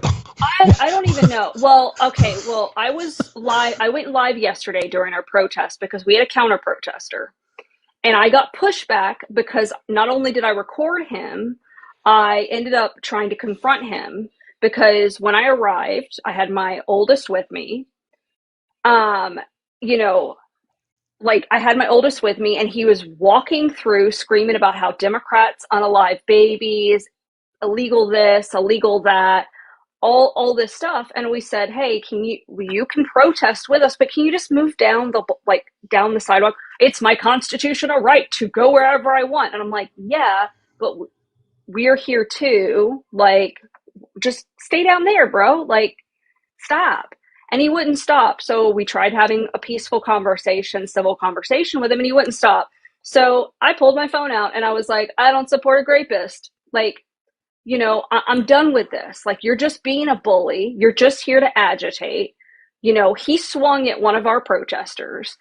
And one of the Democrats that was there was like, we shouldn't have given him any attention. We shouldn't have done this. We shouldn't have done that. And I was like, I understand what you are saying. But the reason we are here is because we ignored this kind of behavior. The reason we are here is because we kept giving them this little bit of an inch, and they took the mile because they don't respect anything. Because if the Republican Party respected our democracy, if the Republican Party respected how we legislate, they would not be in power right now in the way that they are, because they cannot win on their own. They have to gerrymander. They have to rig the election. And I'm not going to have this dude. So I ran him off twice. He knows my name. He was threatening me. And I was like, great, love that for you, buddy. Do you feel better? He kept calling me darling. He kept calling me but he was being a misogynist. He was being an asshole. And I'm not doing it. We're not doing it anymore. If you guys want some moderate who wants to stand there and take that shit, I'm not your girl. But if you want someone who's going to fight for you and hold hold the Democratic Party accountable, as well as holding Republicans accountable, I'm your girl. Because it was unacceptable. But that's what you find when you're out when you're out speaking to voters. And you and I have talked about it offline. Of I have to appeal to moderates, even though I understand moderates they still want the status quo. And I also have to appeal to leftists who don't want the status quo, but are going to hold me to an unreachable and unattainable standard. And that is so hard as a candidate, as just a person who's like, shit, my entire life's going to be torn up in front of me. That's okay. It's going to just suck a lot. And listening to that voter where he's just saying this, it's like, you voted for a literal cicada, someone who does not stay My issue with Jill Stein, period, is the fact that she disappears. She literally comes back and just takes donor money and runs on nothing, and then goes to Russia. Yeah. Yep. And yep. That's not, as a candidate who's running for office, not only if I continue running for office since my loss, I'm still pushing forward. I'm still out in the district. I'm still going to protest, and I will continue doing that regardless. He kept saying, like, that was one of the things he said. He's like, you're going to lose. That's not the point. The point is I'm fighting. The point is that regardless of a loss, I'm not going to stay down on the field. That's exactly right. I mean, yeah, no, I mean, I'm with you. I mean, I look at myself as a pragmatic progressive. Like, I know what I stand for, I know what I want, but I'm also pragmatic enough to understand that I need the public transportation to get me close to the finish line.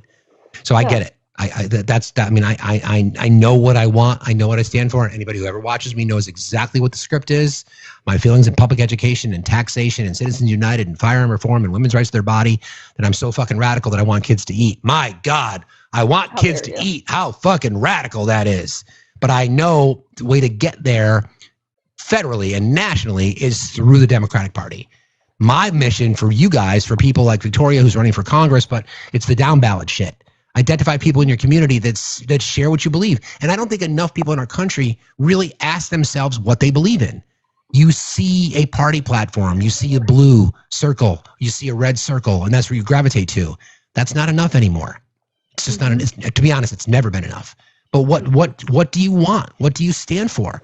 And that's what activism does. When you expose yourself to more people and we're doing more things in the community, you realize, like, shit, that seems like something we should be doing. Why are we not providing?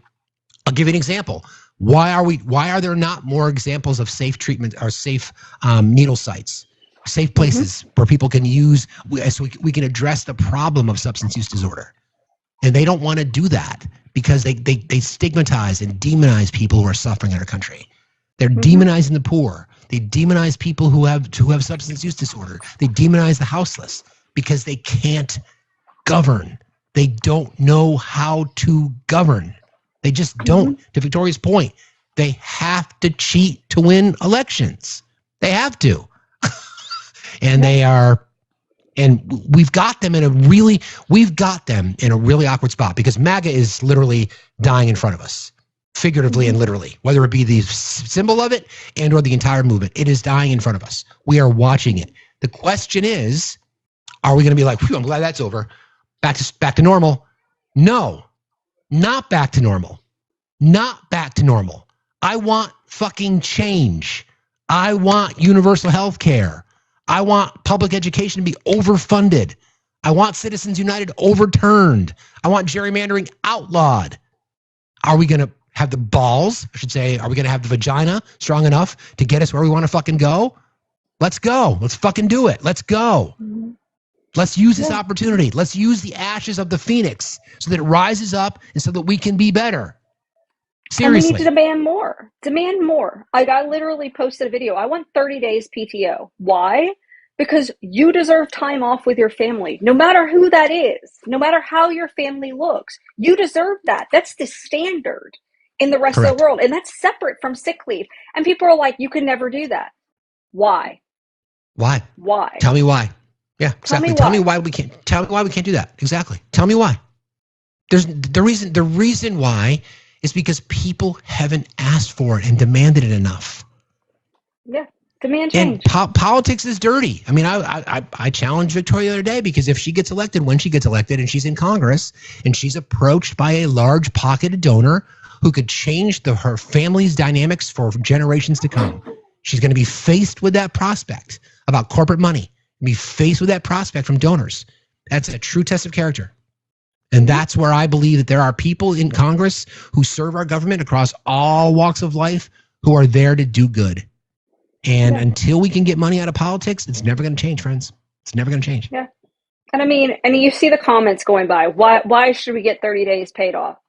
Because you are human. You're not your job. Jesus Christ. You are literally not your job. Your job is your job. Unreal. And the fact that you would fight that, you wouldn't vote for 30 days paid time off. I'm sorry. I could do a lot with 30 days off. It's unbelievable. It's unbelievable. It's crazy to me. What? And here's the thing. We take the health care out of our... You can take your shoes off, dude. Sweet, yeah, take them off, buddy. Take off your shoes, dude. Do it. Yeah, he's like, Mama, I take my shoes off. After he turned the air off in my office. So it's like I'm sweating right now. Anyway, 3-year-olds, man. 3-nagers. Anyway. No, I'm not taking my shoes off.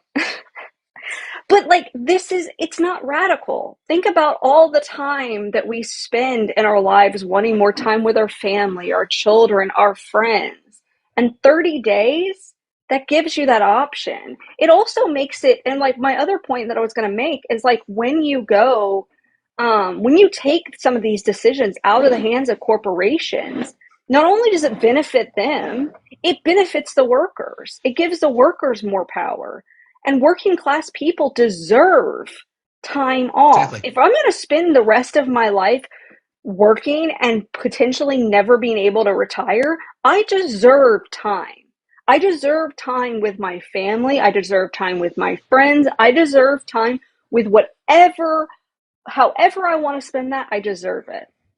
It should be the rule, not the exception. I talk about Denmark a lot because that is the model for society that I would really, really like. They mandate it. It is, you have to take 5 weeks of vacation a year. You have to. So I think those of us on the left, here's a thought. Here's a thought experiment. When you see people who say, why should we get 30 days off? I would ask them, why shouldn't we? Why shouldn't we get 30 days off? Let them defend, why do we have to defend that argument? Because it's like, what the fuck are you talking about? Let them defend it. Someone in the chat, here's the asinine part of this. Someone's like, why aren't you investing in your retirement? Did I say I wasn't? Exactly. Did I say I wasn't? Did I say I wasn't investing in my retirement? Have you looked around recently? I mean, I know I'm running for Congress. But like, guys, I'm a fellow poor. I'm not rich. Yeah, same. And someone says, if you make it to retirement, I'm exactly. a woman in the United States with a uterus that is actively that works. I'm screwed. The way this country is going. And I would add again. So my new strategy is to allow them to have their talking point. Allow them to have it. Allow them to have it, because then it becomes impossible for them to rebut anything that you're about to say. Like if they want to say, "I think we get too much time off as Americans." Okay, why shouldn't we get more time off though? No. Ask them. Do we get time off? We have become, and this is the problem. Look, people. I'm a hard worker. I've been busting my ass since I was 13 years old. I've had jobs since I was 13. I wanted a car. I wanted to save enough money so I could have a car. I used to be obsessed with baseball cards. I wanted money. So that I've been working ever since then. And I don't remember ever not working. People on the left work hard too. We just understand that we don't want to work for the man because the man doesn't give a fuck about us. We support entrepreneurship. Job creation comes from small businesses and entrepreneurs. It doesn't come from corporations. MAGA, between you and me and Victoria, corporations, they don't give a fuck about you because of what you just said in this live. Why should we have 30 days off? Corporations like, you see that? They're so dumb. They don't even ask for more time off. We could give it to them, but none of them care enough. Yep. Think about what you're saying. You're playing right into the. I mean, because they're going to take those like millionaires at the top who run your corporation. They aren't going to think twice about saying, "Fuck yes, I'm going to take additional vacation time and an additional $50,000 on my paycheck. Let's do it." Because you know what? They don't care. They don't care about you. No company cares about you. Don't give a shit. I've learned they don't care. In the last 5 years of my life, having worked since I was 12 years old, starting with my first babysitting job, moving into childcare, moving into working as a barista, moving into apartment management, moving into international domestic logistics, and then moving into the tech industry. No company cares about you. None. Not a single fucking one. And you know what? Because I was part of when I left corporate America, I was part of one of many C-suiters that was invited to a national conference on these kinds of things, employee benefits, right? And the companies that always scored the highest in employee satisfaction, oh, and by the way, MACA, productivity, are the companies that invested in their employees. They've decided that they're going to buck the trend and offer what's called accelerated or progressive PTO. So you're given a bank and you can earn it.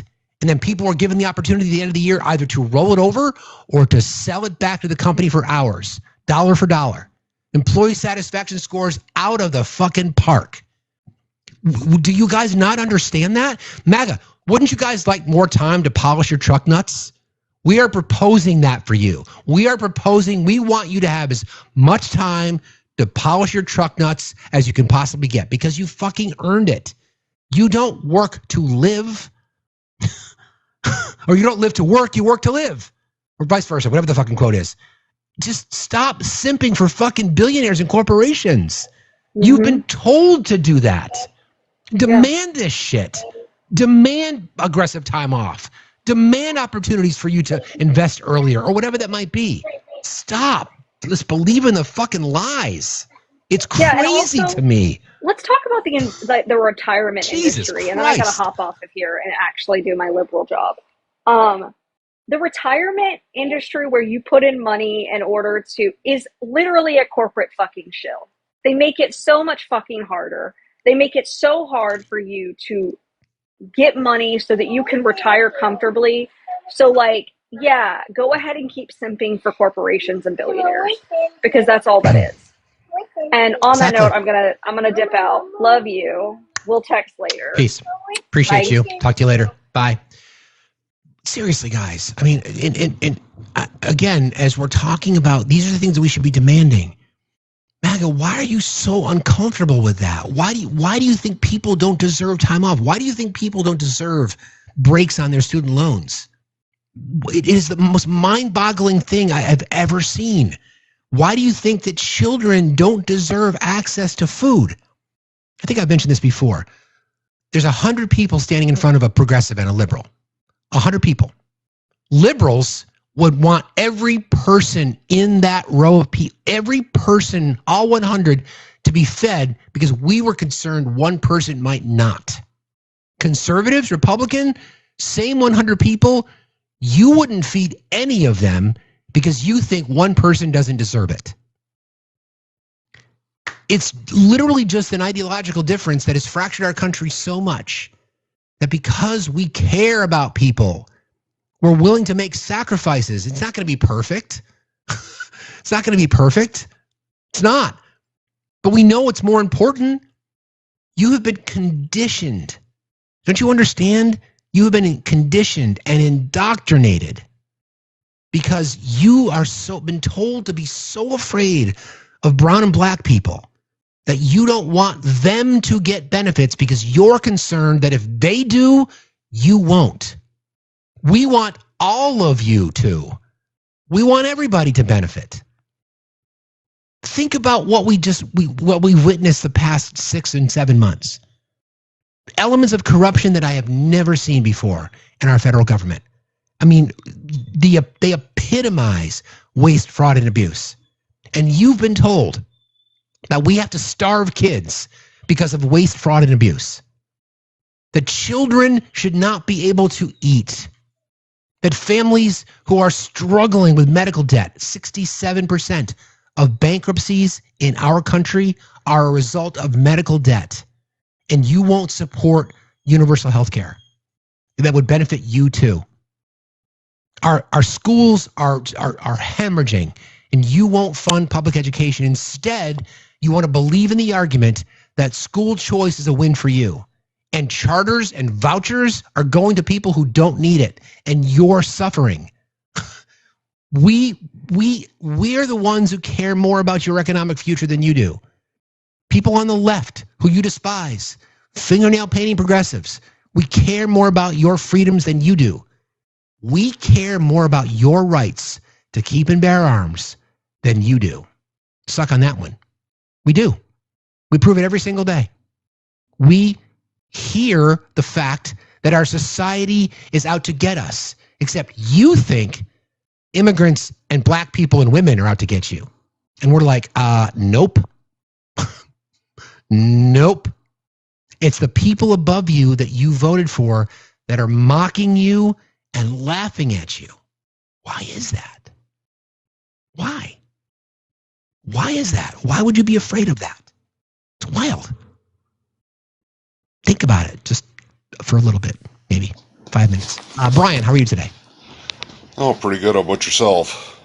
Fine, thank you. What's on your mind? I was just going to say, I totally agree with you, like with employers and that. I worked for a union company that they got rid of the pension in 2009. They froze it. I mean, we took a bath. They stripped rights, and then they wondered why they can't get people to work and why they can't. I mean, I'm a Gen Xer, and I think it's time we need to start looking at, yeah, there's been friction with the younger generations, with the millennials and everything, but people don't realize what they're doing. They're smarter than us. They don't dedicate. I mean, I've been at the same company 31 years. The only thing that holds me there now is my vacation, because I have 5 weeks of vacation. I don't care. I dread going to work every day. And I'm to the point, though, it's like, I don't really want to give that up. Sure. You're kind of stuck. Where the Yeah, next you feel generation, trapped, right? they'll go for. You feel trapped? Yeah. Yeah, you feel trapped. I get it. And, I watch as younger generations that go for these places with the signing bonuses, stay there long enough to get the signing bonus, and then move on. It's like, well, Sure. why don't they have loyalty? Why? Like you said, there's no loyalty from the company and no loyalty. Why? Exactly. And they say, well, we train people and they leave. I says, yeah, this isn't a place to work like it used to be. I mean, you felt like you won the lottery. We had a pension. We had a vacation percentage. All the hours you worked, you got a big check the next year for your vacation. And they stripped all that away and can't figure out why people don't want to work for them. Exactly. They keep cutting benefits. I mean, one of the reasons that I left corporate America, Brian, is that the return to work policies after C-19, they were punishing employees. They got in a position where they had to balance their lives from childcare. A lot of childcare facilities closed in our state. We lost a lot of access for childcare. So they were punishing people because they couldn't come back to work when they wanted them to. These people are dedicated employees. They said, I like my job. I want to come back to work, but I don't know what I'm supposed to do now. I don't have childcare. Can I come in 20 minutes late? And they're like, no. And I'm like, that's ridiculous. To your point, I'm glad you said it. The loyalty is expected from the employee. But where's the loyalty from the employer? There is none. And not everyone, I'm sure we'd agree. But for the most part, by and large, it's crazy. It's crazy. Yeah. It's not unacceptable. Yeah, and the problem with this country lately is they've got people convinced that the other poor people are the problem. They're not, it's not the billionaires that are taking and reaping and putting money in offshore accounts and everything else. I mean, like you said, I don't have kids. I would love to make sure every kid had a lunch and breakfast at school so they can function and learn everything. And I have no problem paying, a little bit higher taxes for that, as long as they have something. And I mean, being in the union as long as I have, and I told people, I says, why I'm liked? I says, because I listen to people. When we started getting more of an integrated work, we'd have people coming in from Chicago and whatever else of different ethnicities. I sat and listened to them. I said, I want to hear your story. I want to hear what you went through, why you're here in this small town and this and that. And you learn so much when you close a hole under your nose and open the ones on the side of your head. That's why we have 2 ears and one mouth, right? Mm-hmm. Yeah. I mean, Brian, thank you for jumping in. I'm sorry, go ahead. I mean, that's the thing. You don't realize what people go through to get where they're at and everything unless you listen. Exactly right.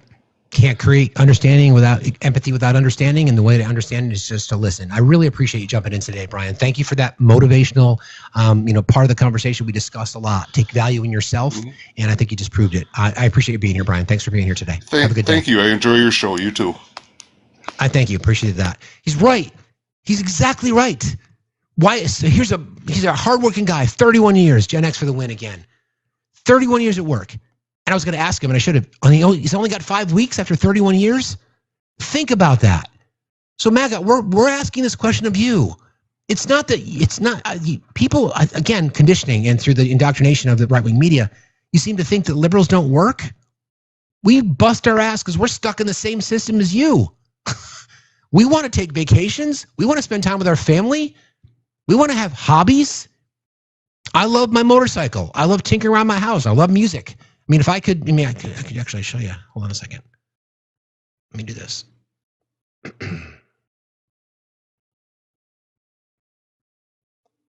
It's my guitar wall over here. I'd have 9 more if I could. But I live in a system that puts us in a weird spot that we're expected to just be slaves to the process. Right? It's like it should be just it should just be a general understanding that everyone is a victim to the system. And Brian said it so well. Thank you again, Brian. The conditioning from the oligarch class is the fight this way, right? And for the people in the middle who think they're in the middle, who are actually not, who are also getting their feet and their heads stepped on, we're supposed to go after brown people, the poor. Think about what the Republican budget includes. Cuts to SNAP, cuts to Medicaid, and you guys are cheering for it because they told you that there was waste, fraud, and abuse. They told you that. Single moms who have to work 3 jobs and you think that there's a work requirement that they're not accommodating could potentially lose SNAP benefits. The system that we're in, if you make too much money, you don't qualify for welfare. If you don't make enough money, you can't afford private insurance. You guys voted for that. You're celebrating it. I want you to have time to polish your truck nuts. You could polish them, you could lick them, you could play with them. I want you to have time to do it. Embrace your kink. I want you to be able to spend time with your family. I want you to go to deer camp if you want to.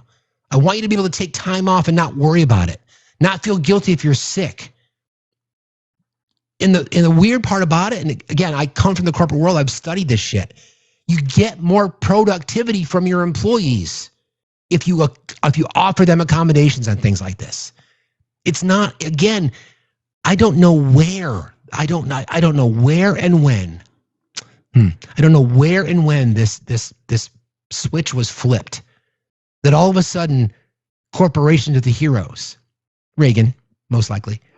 They're not job creators, and they never have been. Corporations are not job creators. They're not. They never have been, and they never will be. M&As, they'll purchase, they'll cut.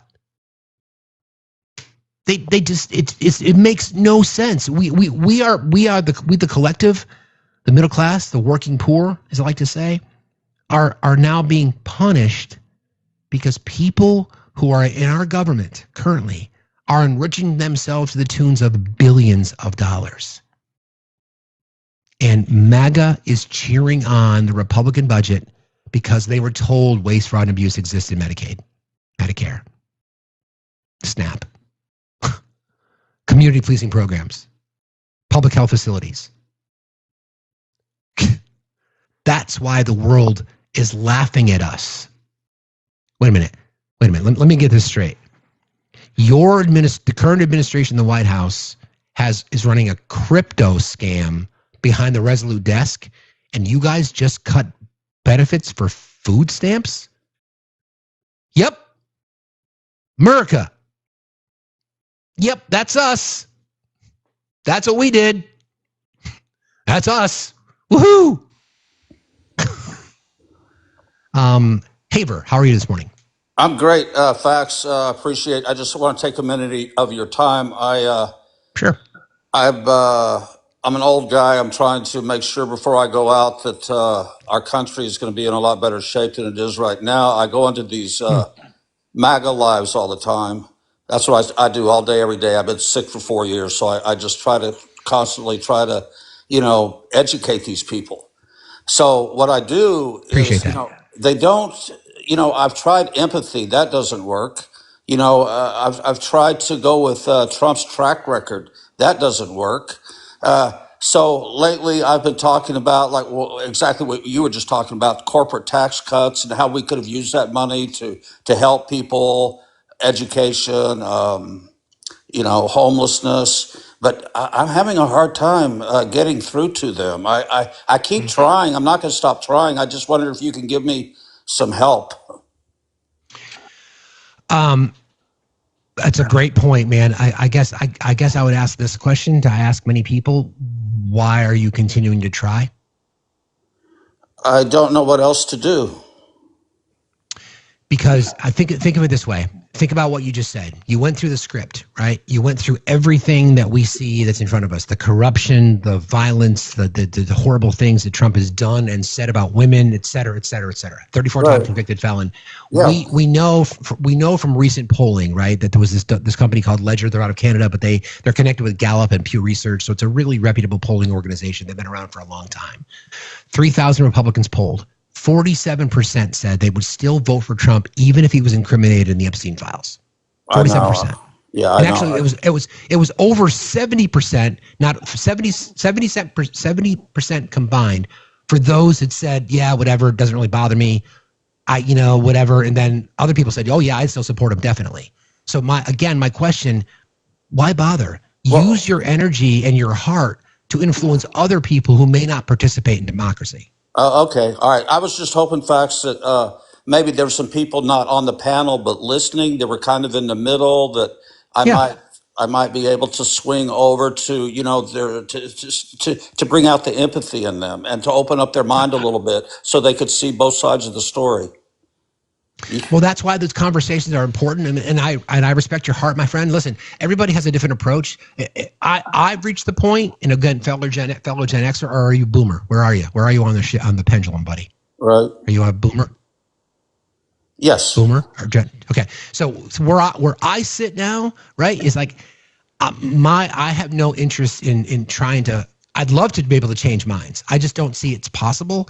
I want to speak to people who've not participated in democracy enough. And through these conversations, I'm hoping that there are people that are out there that are even loyal followers of mine, who I encourage every single day to do more, because what we've been doing just isn't enough. But there's no right way or wrong way to approach changing minds. If you want to still continue to talk to people, I guess my best advice to say is, why are they settling for corporations ripping them off? Why are you guys settling for lawlessness? I would say, listen, I really support law and order too. Why are we not sending the National Guard to cities and states where the crime is really high? Yeah, that doesn't work with them. I know that's kind of my point, right? It just doesn't it doesn't seem to work, right? No, so I think focus your energy and your energy and your heart on the things that really matter, and motivating more people to vote, because there are more of us than there are of them.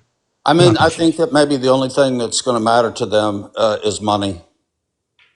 Yeah, it's always about the economy, right? When they start paying more at the pump, when they start paying more for truck nut polish and shit like that, yeah, I don't disagree. All right. Well, I really appreciate what you're doing. Keep it up. Thanks, man. I appreciate you. Your heart's in the right place, brother. Be safe out there. Yeah, I mean, that's just my advice. I mean, you guys know that I try to have conversations with people up here, and it's just, I'm not going to change minds. You get people like Ambush, you get people like others, they just want to come and hear themselves talk, and they want to use slurs because they're caught, and they don't know what to do. Why spend time doing it? I would love to have a conversation. I mean, with anybody. I would love to have a conversation with someone who is a Trump supporter, who can have a reasonable conversation without yelling.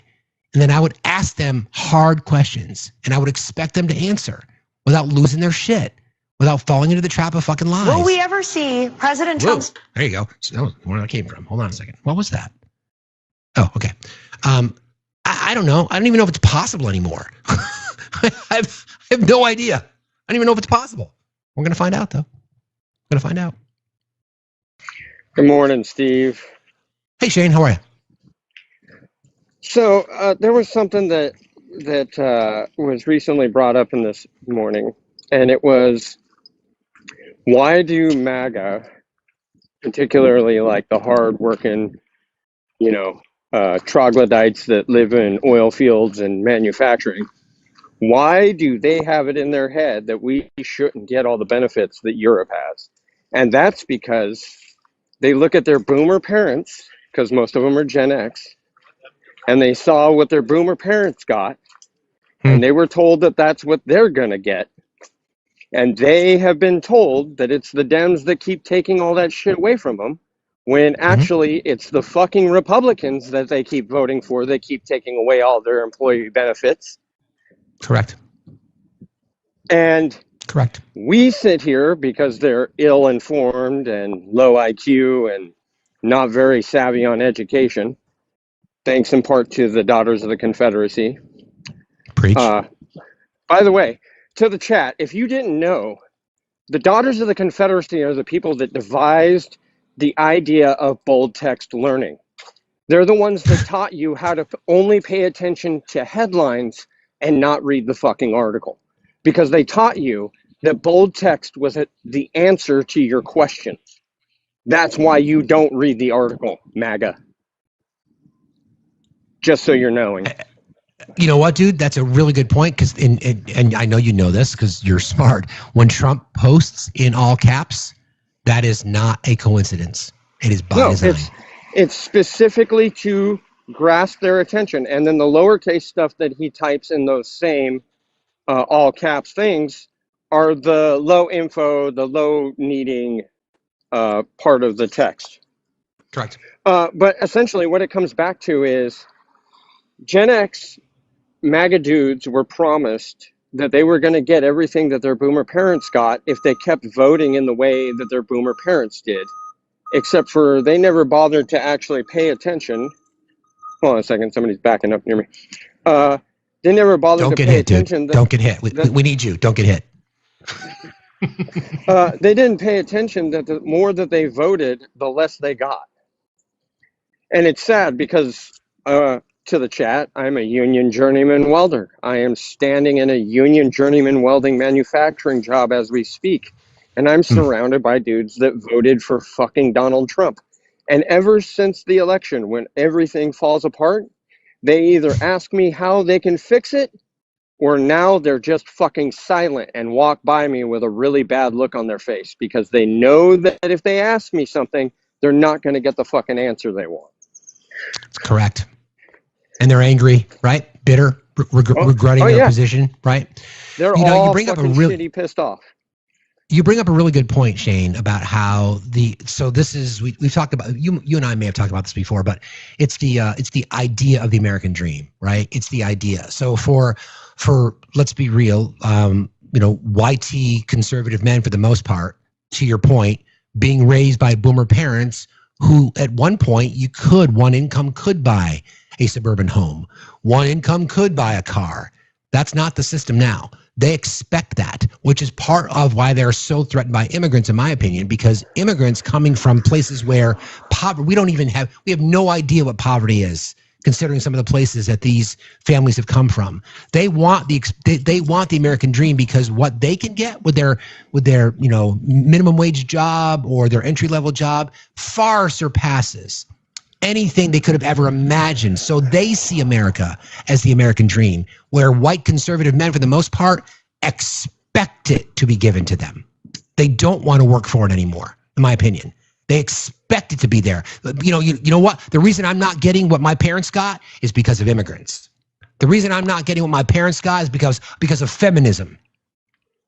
That's how dangerous. That's how far they have fallen. That's how far they have fallen. I mean, I don't know a way out of it. Do you? One of the things that I've noticed a lot recently with a lot of the people that refuse to talk about politics is we've gotten to a point in society where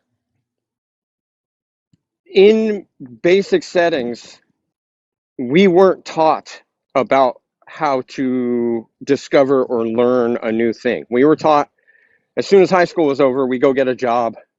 I'm speaking from the conservative guy because I was a registered Republican. I was raised Union Republican.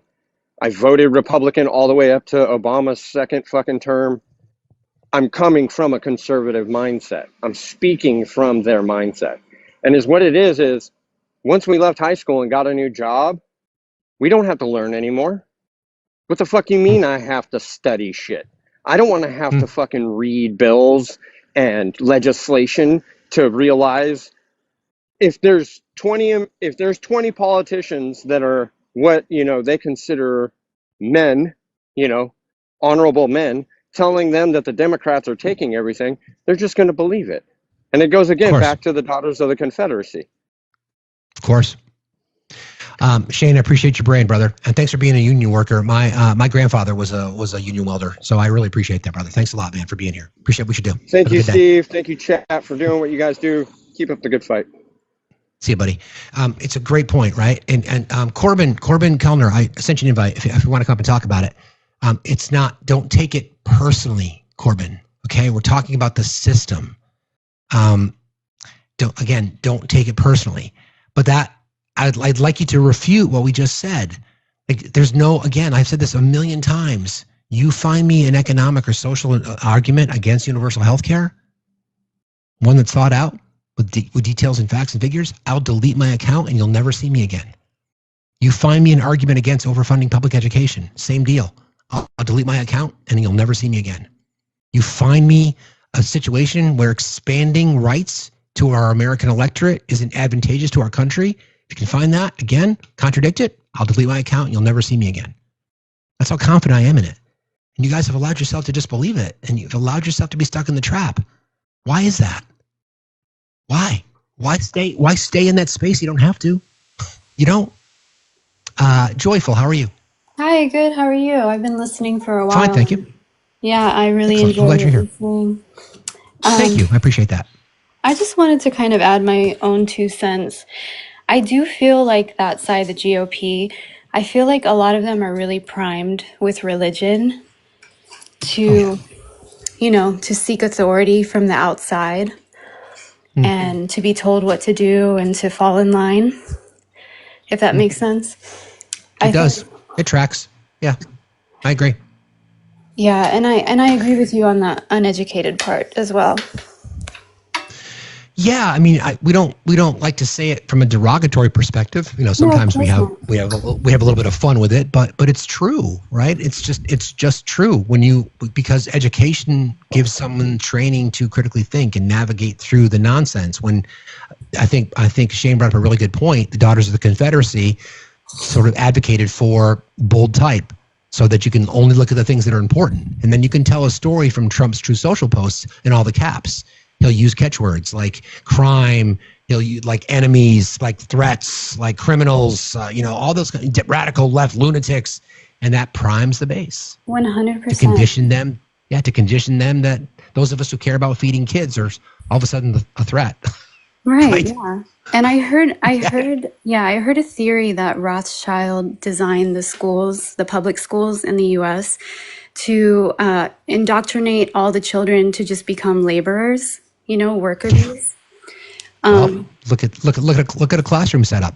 Right. Yeah. So it's a lot like a factory. There's a bell that rings to end the session, and you basically just learn the absolute basics, just so that you can complete jobs. You know what I mean? Correct. They don't teach you how to be good with finances. They don't teach you how to set up your life for the future, to help, to give yourself, because you can definitely, there are different things you can do as far as like index funds and stuff to set up a better foundation for yourself, and no one ever taught me anything like that, so.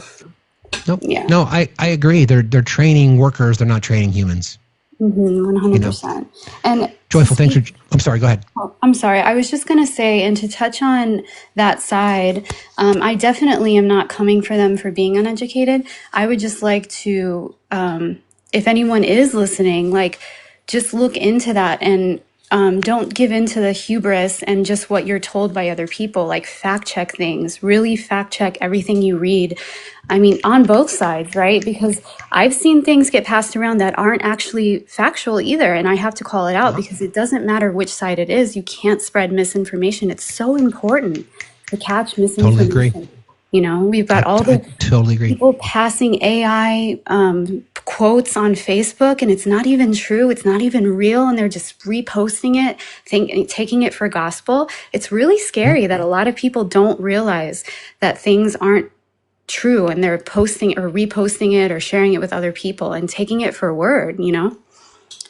So it's so true. We call that out every day. To me, misinformation is apolitical. I don't care who says it. We're going to call it out. 100%. Yeah. Thank you for jumping in today. I appreciate you. Have a good day.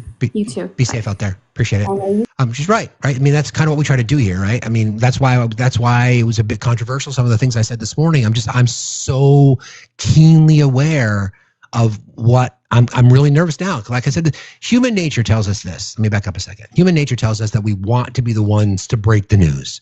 We want to be in the know, right? It's the club mindset. There's a Zig Ziglar from training classes that I took years ago, sales training classes. I always talk about how when you're at the precipice of a customer that you want to try to get business with, right? And you're really, really close and they're not responding or they're whatever, you're meeting with them and they kind of brush you off. And as you're walking out, I say, you know, right, I appreciate that. I guess I'll just take you out of the club. Something similar like that. Wait a second. What do you mean? I don't want to be out of the club. I want to be in the club. Well, you told me you weren't interested. Well, I didn't realize that there was a club, you know, I mean, not literally a club, but just words like that, because people want to be part of something, especially now in this day and age where breaking news happens like every single second. So we're inclined to want to be the first one to break the story. I would rather be last and get it right. Seriously, I would rather be last. I don't care.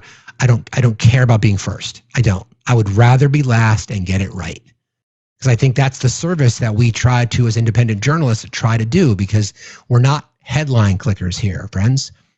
We're not. I'm going to desperately try really, really hard to be sincere in how we approach these things with you guys.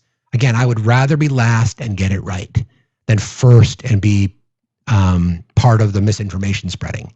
It's not easy. You're right. See, I'm glad you said that. Who said that? Sweet Pea.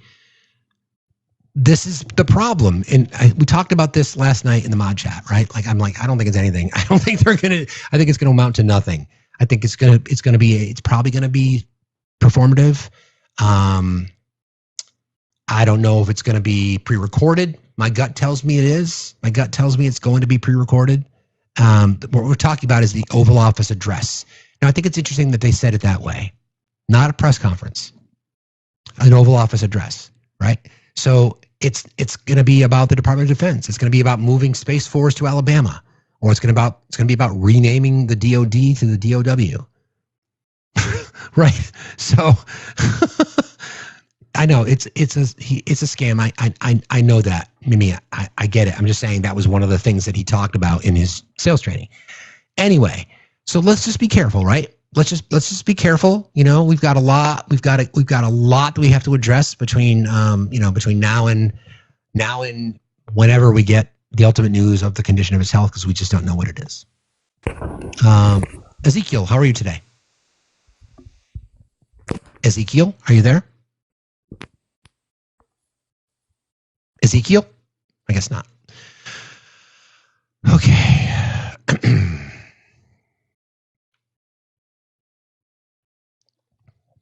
We have a lot to do. We have a lot of work to do, and we got to be engaged. Hey, Bryce, how are you?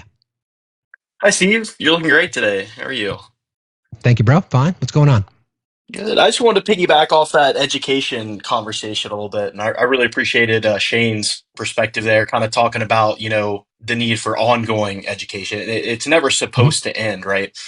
And that's something I've talked about with my friends. I wanted to share, kind of specifically with higher education. It's not about what you're being taught. It's really about teaching you how to teach yourself. I think is the most value that you get out of higher education. And then we talk about, you know, free college going into that, but it's really that interdisciplinary exposure that you get in college with people that drives that. And then you look at, you know, writing papers, you've got to use good sources, you know, the source stuff that we talk about. It's really teaching you how to continue to drive the education in your life. That's the value that I see out of higher education versus, you know, there's always that discourse about like liberal arts degrees versus STEM education, right? And the value that that brings to society. And that's a completely different conversation. I believe that liberal arts, brings a ton of value to society. But, regardless, yeah, just wanted to share. Teaching you to teach yourself. I was just going to say that, Bryce. I mean, I think higher education teaches you how to learn. I think that's, I mean, if we boil it right down, right, it teaches you how to learn, what you should be looking for, how you identify, whether it be the specifics of how you navigate through misinformation. You can take classes on that from a media literacy perspective, but it's intended to teach you how to learn, figure out where gaps are, question conformity, critical thinking, whatever your field is. That should be the goal. And think about the conversation we've had with people. You can tell somebody, and I'm not necessarily talking a formal education. It's not required to have a degree. What's required is people to continue to travel along their educational journey so that they're never being stagnant. They're always willing to learn something new, right? Absolutely. I feel, and this is kind of ties into another topic too, with the, the police force, as well. Like, what kind of education are they getting, right? They go through their 6 weeks, whatever training program versus even like what you're saying, it's not about a 4-year degree or getting a master's degree for everybody. Right. Even a couple of years, do community college, just branch out, be open. Yeah. But yeah, I mean, people talk about, the echo chamber stuff all the time, but I mean, college is, especially college, right? It's a liberal college. You don't want to go to liberal college, right? Blah, blah, blah. But it's higher education is really like the antithesis of an echo chamber at that point. Like, you're exposed to so many different people and so many different majors, who will be in so many different facets of life in 15 to 20 years that it's crazy to think about for me, but anyway. Bryce, but that's DEI, my dude. No, exactly. Exactly. There you go. Yeah. And again, conservatives have a tendency to be afraid of things like that. But you bring up a really good point. Thanks for jumping in today, bro. It's good to talk to you. Absolutely. Always a pleasure. Have a great one. You too, man. See you later. He's right? I mean, I have an English degree with a political science minor. And then my plan was to go into teaching as a homage to my mom. And then things got all out of control. And then I ended up going back and getting an MBA, right? So, but I used a lot of the skills that I learned.